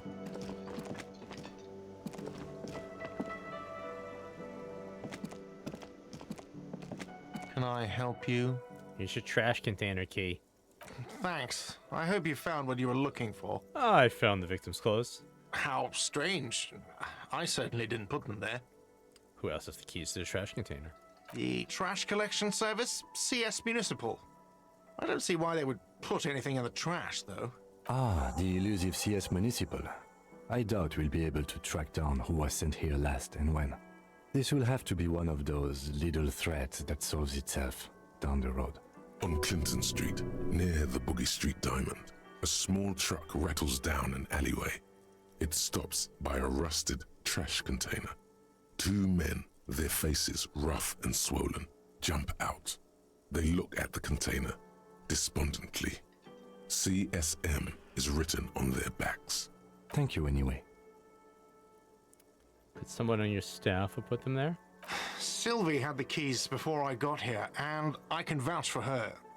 I can vouch for all my staff. None of us would tamper with the crime scene. Maybe you don't remember putting them there. Maybe you were sleepwalking or in a fugue state. I think fugue states are more your forte, officer. Thanks. Let's talk about something else. Yes? So about that money I owe. Yes. Have you got it? I was wondering if we could come to some sort of arrangement for tonight. Does that arrangement include you paying me what we already agreed you owe me? Kim's about to say something. Let's let him. I understand your predicament as the manager. However, I feel I must remind you that we are here to conduct an important investigation that also affects your business.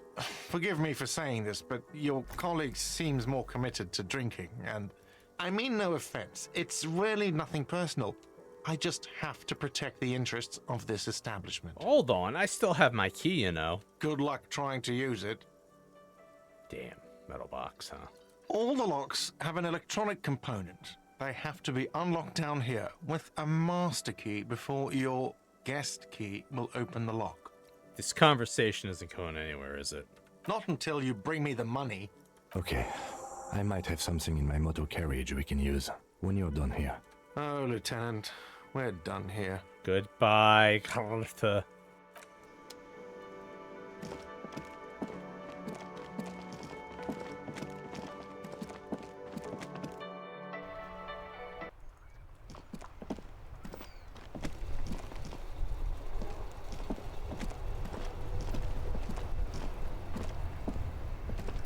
Inside, you see a set of steering levers, a radio microphone, a pull-out toolbox, and the soft glow of the fuel preheater gauge. I have something here we could sell. Look in the back, in the suspect transport enclosure. Transport enclosure? Regular people just call it the cage. Look in the suspect transport enclosure. The cage at the back of the motor carriage looks rather uncomfortable. 4 shiny hubcaps are stacked against the seat. Their silver edges sparkle in the dark. I confiscated these 4 a little while back. We can take them to the pawn shop down by the Martinez Canal. Thanks, I appreciate your help. The lieutenant nods as you take the spinners. Let's close it. Kim's hooking us up, guys. Kim. Too nice.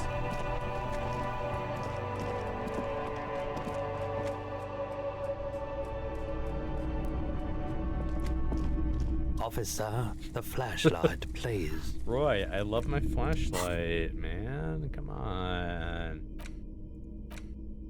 $200. Oh. This magnificent hubcap spins the Lieutenant Kitsuraga's own energy so you can pay for your room at the whirling. They're slate blue and shimmer haughtily in the light. They are quite good. Alright. Hey, Roy. Hello, hello. Let me know if I can help you with anything. I want to ask about missing gun again. Sure thing. Thanks, Sergio. So, something else? Sure, man. I have something I want to sell. Yes, we'd like to sell these hubcaps. Roy takes the hubcaps from the lieutenant and inspects them. The spinners appear iridescent in the dancing light of his pawn shop. Toledo, Kim is such a bro. We love Kim. In this house, we love Kim. Yes, these are very, very good. Did you defraud some foreign prince for them? Jump-a-mesque banger? No matter. I'll give you 200 real. No one was defrauded or jumped, I assure you. Of course. I meant no offense. 200 real for you, officer. Delightful doing business with you. Do come again. Thank you. Here's the 30 real you need for your bill. Do not waste it. The rest is for him, to compensate for the pain of being separated from his radiant spinners. The windfall is a small consolation. Anything else you're thinking of selling? I don't have anything to sell at the moment. Another time, perhaps. I have other business to take care of now. Let's just put a flashlight back in her hand. Later, Roy. Love that Roy. Such a cool dude. Anyway, Kim, alright, let's go pay for our room.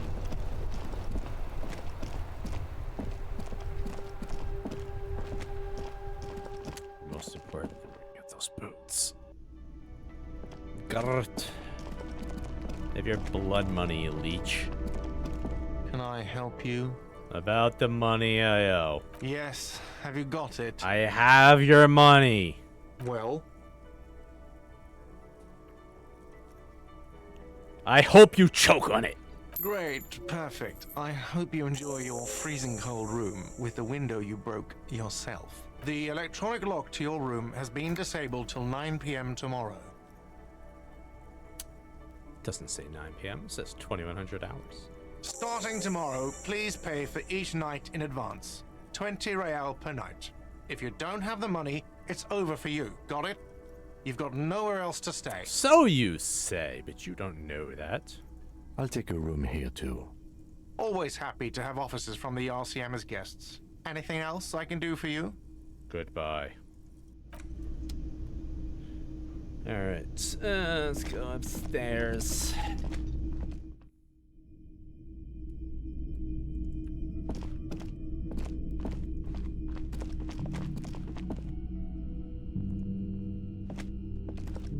This is the door to the room you redecorated. Good night, Lieutenant. Just a moment. We should talk about our progress on the investigation. Alright, Let's go out to the balcony. Let's go. Kim's a cool dude. Kim's a bro. Toledo, you got it. Kim's a bro. The air outside is brisk. The lieutenant is silent for a moment. He listens to the traffic hum. Then, Now then, we should talk about the investigation. But I also feel you're a bit hazy on the RCM. Our role here, our rights, our jurisdiction, basically. I didn't know you smoke, Kim. I have a cigarette every night when I go over my notes. It's something of a ritual. oh man, he looks so devastatingly cool with that cigarette. Oh, I think I might want to pick up smoking. Do you have any more cigarettes? I apologize, but I only brought one with me. I have exactly one cigarette every night while going over my notes. How did you get so cool, Kim? You mean this? This isn't cool. It's an unnecessary trial of will and unhealthy. Keeping the habit within the parameters he's given himself takes a lot of focus. It would be easier to simply quit. Right then, debrief. Yes, it's been a long and eventful day. How do you think the day went? We performed a thorough initial inspection of the victim's body, so that's good. One could say it's the main thing to do in a murder. Then you shot the body down, which was quite a shot. I was inspired by your confidence in me, Kim. I admit I wasn't sure whether I should give you the gun, but I'm glad I did. Your shot enabled us to perform a field autopsy on the victim. We found some things we can really work with. Moreover, you found that the hanged man wasn't just hanged, he was also shot. That was some excellent detective work. And you managed to locate and pull out the bullet, so we can get ballistics, make up the gun. All this is invaluable. Yeah, I'm a professional. We haven't gotten the body out of the yard yet, but at least it's been refrigerated. We also performed a thorough search of the crime scene. That's great. Now for the interviews. That's my forte. Unlike most cops, I understand how important communication is in our line of work. I'm glad we can agree on that, at least. We weren't able to find the union leader, Everard Clare, much less interview him, so that's on the to-do list for tomorrow. We didn't talk to the Wildlands rep.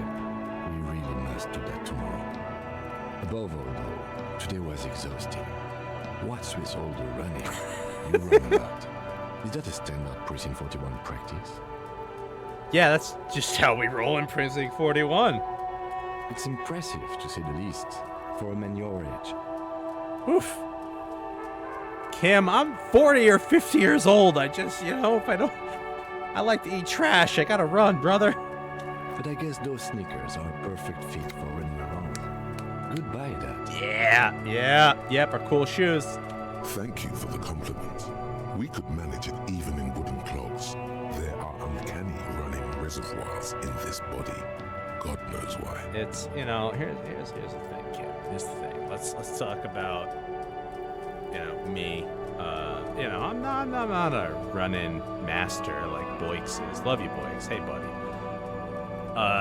I'm just a big dumb hunk of meat. I got, it's endurance. I got a lot of endurance. Speed, no. Power, no. Endurance, yeah. I'll just, one foot after the other. Why not? So what are our powers exactly, the RCM?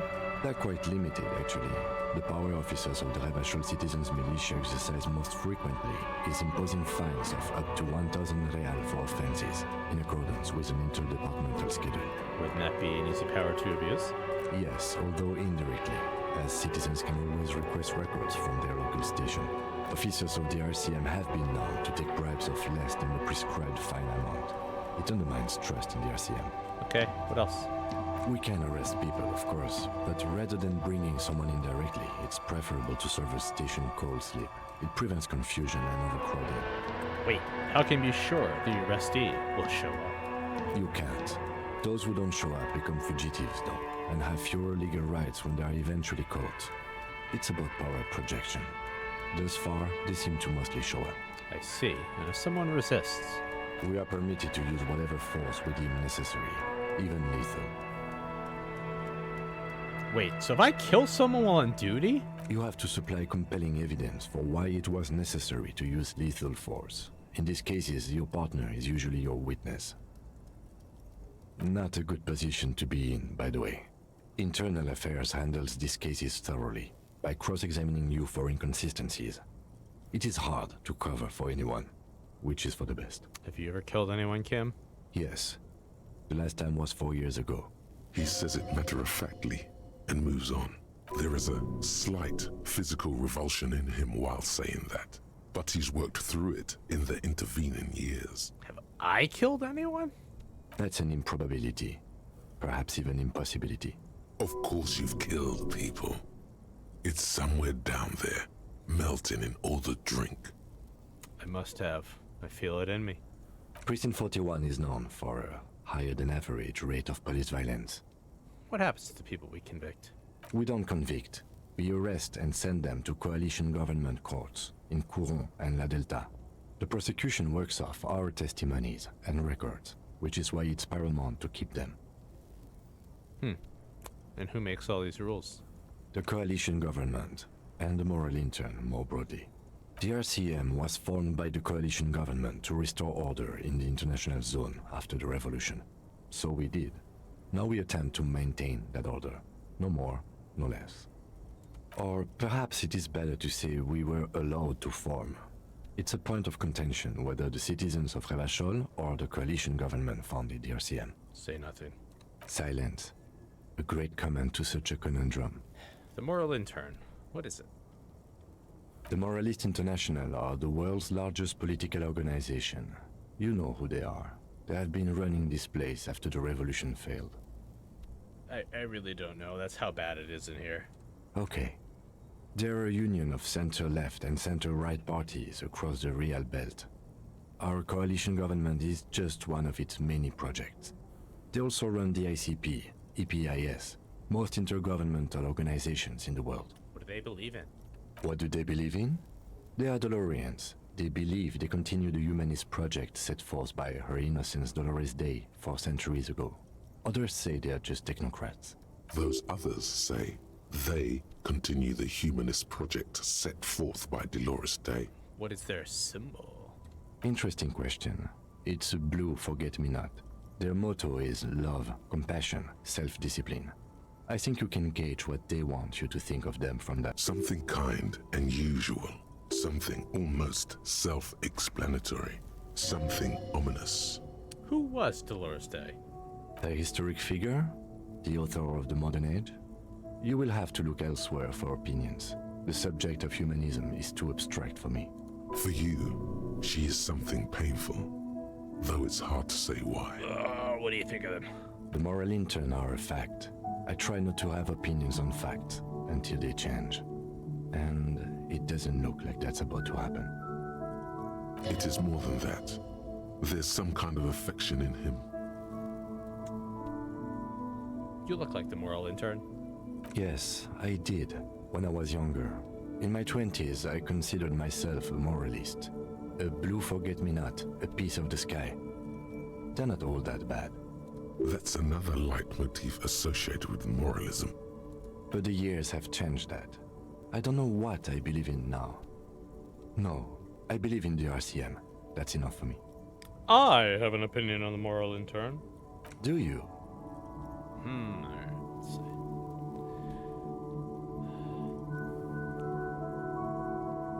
We are the stooges of the world's biggest bourgeoisie organization protecting bourgeoisie rights.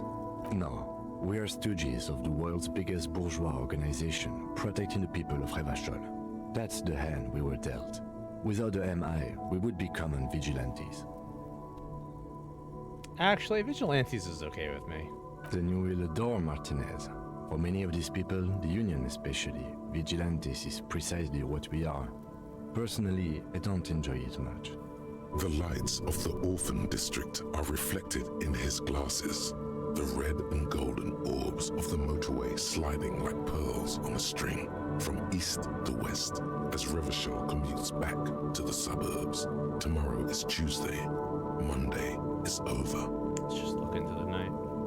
The dying lights of the city shimmer below. Slowly, like luminous clouds, they pass on his lenses. The lieutenant looks at his slim cigarette, contemplating the next drag. They really don't like us here. And the mouth on that kid, you know. It's different in land, in Jamrock and the GRIH. Why are they like this? It's our fault for leaving this place to the dogs, to the Union, to the company, not daring to come here more often. This place has fallen between the cracks, the jurisdictions of our 2 precincts. And in Jamrock and the GRIH? We run this city. West of the river is RCM land. It's incredibly hard. Human beings are... But we are in control, and it's worth it. The organization works, our systems work. If they didn't, the city would disintegrate. We won't change anything here. Probably not. Anyway, positive change happens slowly. We never really get to see the impact of our actions.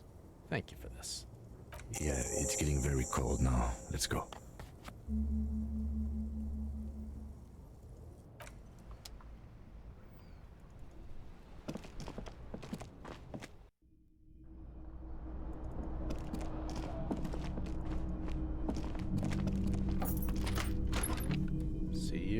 morning, Kim.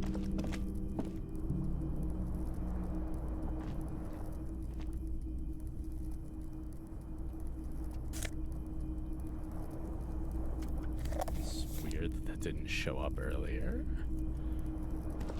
Do we have like extra stuff? Because we picked up Jamrock Shuffle. This is not the cleanest bathtub in the world, but it's cleaner than you are right now. Run a bath. The bathtub slowly fills with water. The water beckons. Let's get clean.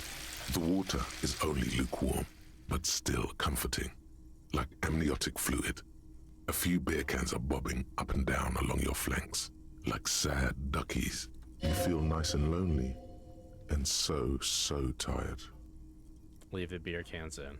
The cans continue to bob, as do your thoughts, aimlessly splashing up against the sides of the tub. Let's imagine.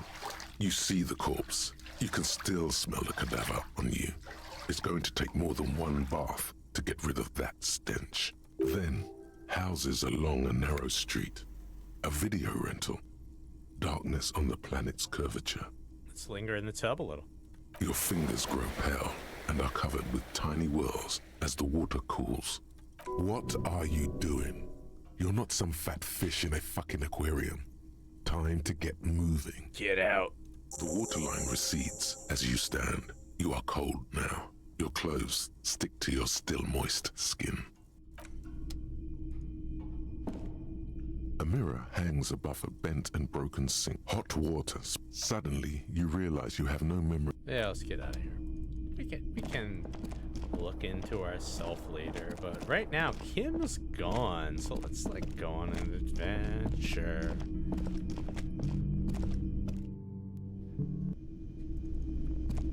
Carta's still there. Oh crap! I didn't mean to do that. Whatever. It's fine, kiddos. It's fine.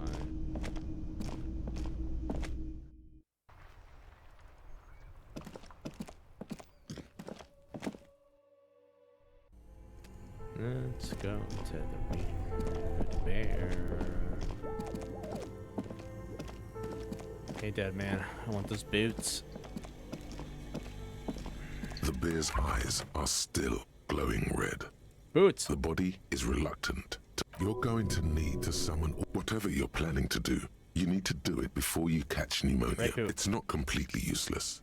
You're able to reveal a little more of the putrid polymer sock beneath the boot. Left boot. It feels like the leg is going to come off along with the boot, but you're able to get the boot to move a centimeter or two. See? The corpse doesn't care if you try to take his boots. He doesn't need them. He's probably glad to get rid of them. Let's adjust his seating position first. He's too heavy to move by yourself. A great mass of dead muscles, with hoarfrost covering his milky eyes. Then I should just try to twist the boots off one by one. This is the right method. Whoa! It takes some time, but eventually the boots come off, with nasty slices of polymer sock stuck to even bigger pieces of skin and rotting flesh. I should take stock of the damage. Not good. Let's pin this on the bear. The ice bear tore up his legs with its claws. As for the boots, you can't possibly do anything with them until you've cleaned and disinfected them thoroughly. Yes, these absolutely need to be washed before. The stink is incredible. Didn't the Whirling have a kitchen? It did. Let's close the door. Alright, so we got a empty cup. But most importantly, some boots. Don't smell them. Better yet, don't even think about them. Let's think about how you're gonna get them clean, that is. For now, they're unsellable, unwearable, and just downright disgusting. Alright, well, let's try to make them, you know, better, I reckon. Let's double check here. A few bricks have fallen off, revealing a compartment. Rifle. It means that this is a good find. Inside, seems like an old whip. Yeah, alright, we already got that. No bonus from the Jamrock Shuffle. Alas. Down here, right? There's no bonus good day for us. Alright, let's just get out. Well, let's go to the whirling. Kim's never in it. It's fine. He'll be cool. Kim would appreciate this if we think about it.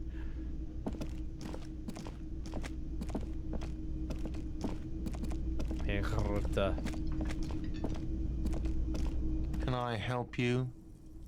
Another thing. Great. I love those. I want to go in the kitchen. What are you, a cook now? That's none of your business. Have a search warrant. No, you don't. You better believe it, fucker. Fucker. Lay off the swear words. They don't make you cool. This isn't kindergarten. Besides, the RCM doesn't do search warrants. I know the law. You'll just have to wait for the kitchen to open. If you have to get in there, which you don't. You do realize you can just go into the kitchen at 1300 hours. No need for superstar charm or Sambo-style antics here. Sambo is an acronym for Samaran boxing. Graceful martial arts stuff. Sambo style implies stealth, cleverness, and cool. Just letting you know. Alright.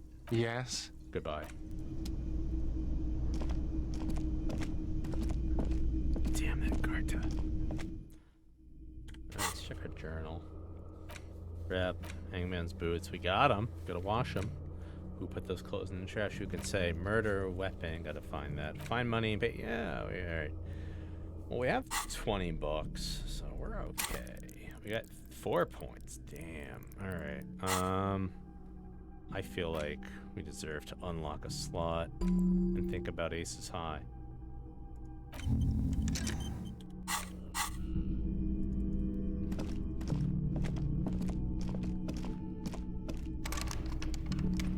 Kim doesn't want us in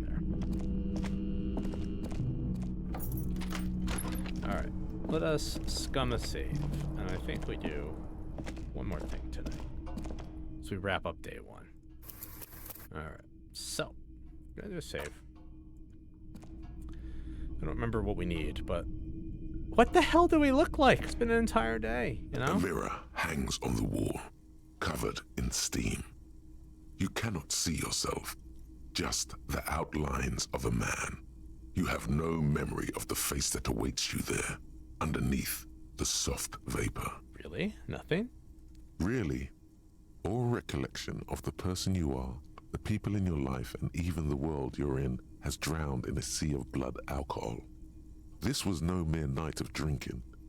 It was a deluge of world-ending proportions. Let's wipe the mirror. As you slowly reach your hand towards the surface of the mirror. Abort. You clearly have not thought this through. You won't like what you see there, and you will never unbecome it. I don't care. Let's wipe that mirror. Behold. That's a sexy man. Look at that guy. I wish I looked like that guy. I look like me, though. You have no idea who this thing is, do you? Of course I do. It's, is it some kind of superstar? I think I'm a superstar. It appears you're also dead. There's clearly rigor mortis on your face. Oh wait, is that an expression? Are you trying to make an expression with that face? I think Why? it might be because I'm a superstar. Please stop. It's horrible. You're scaring yourself. No. This is what superstars do. You can't, can you? It's like it's not even voluntary anymore. You have worn that grin into your face, and now it won't come off. What does it even mean? What is the emotion you're trying to convey? Superstardom. You should check yourself for a pulse, superstar. From here, it looks like a cadaverous spasm. I don't want to know. Good call. Go ahead and try something if you like. Or, you know, stop staring into the mirror. Chain cutters. Oh man, alright. Let's let the mirror be for now. Put the chain cutters in our hand. Because we're gonna solve this problem here. Alright. So my chain cutters, we'll put that in our bag hand. What if we popped another save? Because I remember this. A mirror hangs on the bathroom wall. In it, your face, adorned with the expression. Let's try interfacing. The chains Damn. have to slip out of you. We're gonna do this. We need to know things about ourselves, you know? Alright.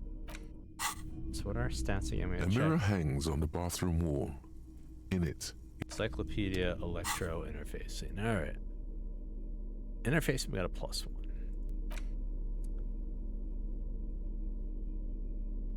Encyclopedia. Nope. Is electro one? I think electro was one. Electro. We had a bunch of electros. Encyclopedia, electro. a mirror hangs on the bathroom wall. Oh, we don't want to stop the Your expression. face No. adorned with the expression. No, we would never want to do that.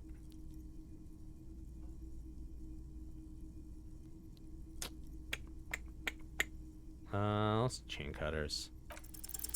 The chain cutters slip out of. Damn. No, we're gonna. Oh, nope. Chain cutters. We're gonna cut that. We're gonna cut it. We're gonna do it. This is happening, folks. We will make it happen. A mirror hangs on the bathroom wall. The chain cutter. You can fail me as much as you want, game. This is happening. We're gonna do this. We wanna know. A mirror hangs on the bathroom wall. The chain. You son of a brisket. We're doing this. And also, yes, we have points. We'll do one more and we'll just add a point. A mirror hangs on the bathroom wall. In it, the chain. Alright. It belongs in the new, the third decade of the current century. Enough time had passed from the failure of the revolution that, for a fleeting moment, free market economy seemed like the ultimate, uncontested way of life for our species. Oh, okay. Things were good. It was smooth sailing. People made gold and champagne-tinted interiors and facades to suit the times, calling this the new style. But more importantly, disco happened. For Revachol, your city, that meant only one thing. Guillaume le Million. Okay. If it doesn't rhyme, you're not pronouncing it right. Ah. Guillaume le Million. Out of the dazzling swirl of disco music, in an open-air boîte de nuit, somewhere in Revachol West, Guillaume's blonde mane appeared on the screen. He sang some bullshit. Then he made the expression. I feel the need to make a clicking sound when I make it. The click is used to spur on a horse. It also features heavily in Guillaume le Million's regional mega hit, Don't Worry, Your Pretty Little Head. Sometimes you like to add finger pistols to the mix, because, unlike Guillaume le Million, you are a police officer. It's your nifty little way to say, I'm armed and dangerous. Anything else? Like, who am I? Why did I become a cop? Why did I drink myself into oblivion? You have some understanding of the near history of disco, plus the trivia you've picked up along the way. Episodic memory, however, remains in the dark. It may never return. You should prepare yourself for that. How long ago was the new? There is a vast ocean of time between right now and the expression. Looking good on you, or anyone. 2 decades, if the calendar is to be trusted. Humanity has run aground in that time. It's a different world now. The expression is a relic. So I adopted it. Why? Everyone loved it. Maybe you thought some of the stardust would rub off on you. Maybe it did. Either way, it's all gone now. Only the grimace remains. I guess that's it then. It doesn't have to be. You can swoon over Guillaume and his champagne-corked smile whenever you want to. Maybe some of the stardust will return. Interesting. Well, we have 3 points to spare. Let's open up a thought cabinet slot and think about Guillaume le Million. We lose logic. That's okay. That's okay. That's okay. All right. You know, let's pop a safety here. And what if we gave ourselves a point in interfacing? me see where we're going. Boom. Yummy. A mirror hangs on the bathroom wall. Come on! The chain Damn it. We can do this. I believe in us.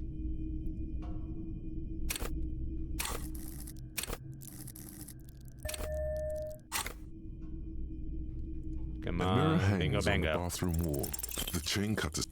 We'll do one more and we can come back to it later, I guess.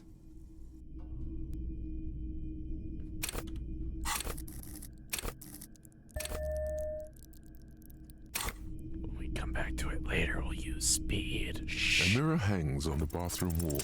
The Hey! faucet is quite terribly mangled, but you just might be able to twist its parts into place. Sure, let's do that. You handle the chain cutters deftly, applying just enough pressure. The faucet regains a recognizable shape. The steam stops. Told you that you needed those chain cutters. Everything is connected. Everything has a purpose. True. The mirror begins to clear slowly without you having to wipe it. I don't want to stop the expression. Let's just let it be for now. But, you know what I do want to do? Get my bag in my hand. Alright, we've, like, done some pretty good crime solving, I think. Let's go to bed. The bed is cold and not particularly inviting, but it's yours. The sheets look awful. Crawl in, baby. The sheets feel at once coarse and clammy against your skin. The bed sags beneath your weight as you stretch out and finally close your eyes. And then sleep doesn't. And then sleep doesn't come. Why? Maybe it's the bed's fault. Let's roll over. It's a little better. Colors, scenes, and half-formed phrases still litter your mind. Part of you is still trying to solve the case, isn't it? Who killed him? Who? Something to do with, what was it that the lieutenant said? Union? And it's gone again. Your thoughts lost between the slowing brain waves. No more thoughts. Fall asleep now. Your breathing steadies. A great silence washes over you until your eyelids twitch in your sleep and images start forming.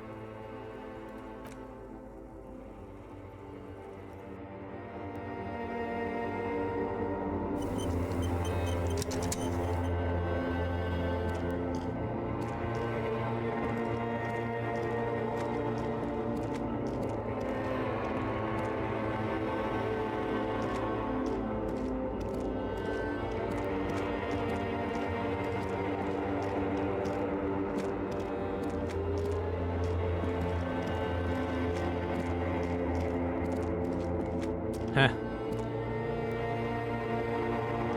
Do you remember the scent of your childhood? I was born in a hospital where people usually go to die. You're not kidding anyone, Harry. You don't remember shit. Tell me, do you remember your wife's hand on your face? I left. Oh no, Funky baby, you stayed. It was the rest of it that left. Or you just stood there, with one hand on the bottle and the other on your dick, watching it go. Tell me, where are your friends? Human beings have friends, Harry boy. Where the hell are yours? I can get it back. I can get it all back. No, it's gone. 3 times gone and never coming back. You failed.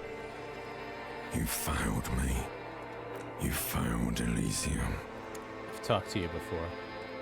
No, Harry. You were just talking to yourself. That's all you ever do. Even in your dreams. And the act is wearing thin. The spots of the disco ball fade around you. You'll be back in those cold snakeskins in no time. Sweating up the bed. Stinky boy. I can come back from this. You're not coming back from shit.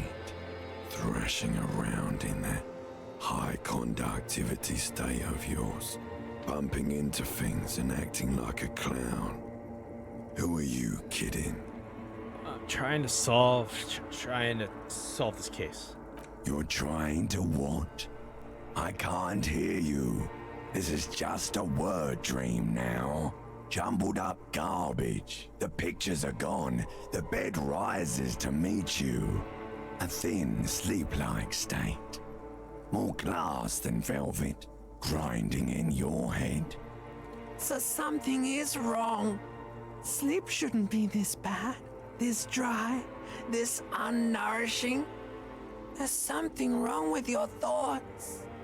Some kind of new type of hangover. God, there's another type. Oh yes, party boy, and it's worse than the one before.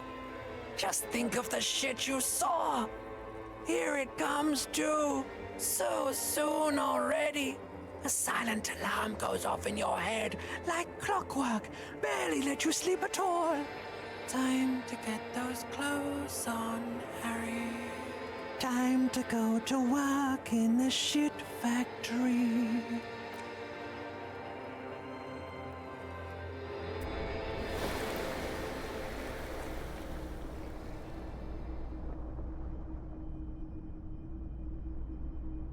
Hey, stay 2 at least. You know, that's a plus.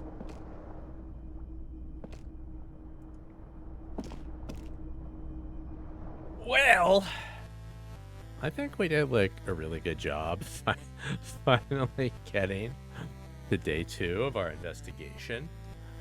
You know, we solved some things.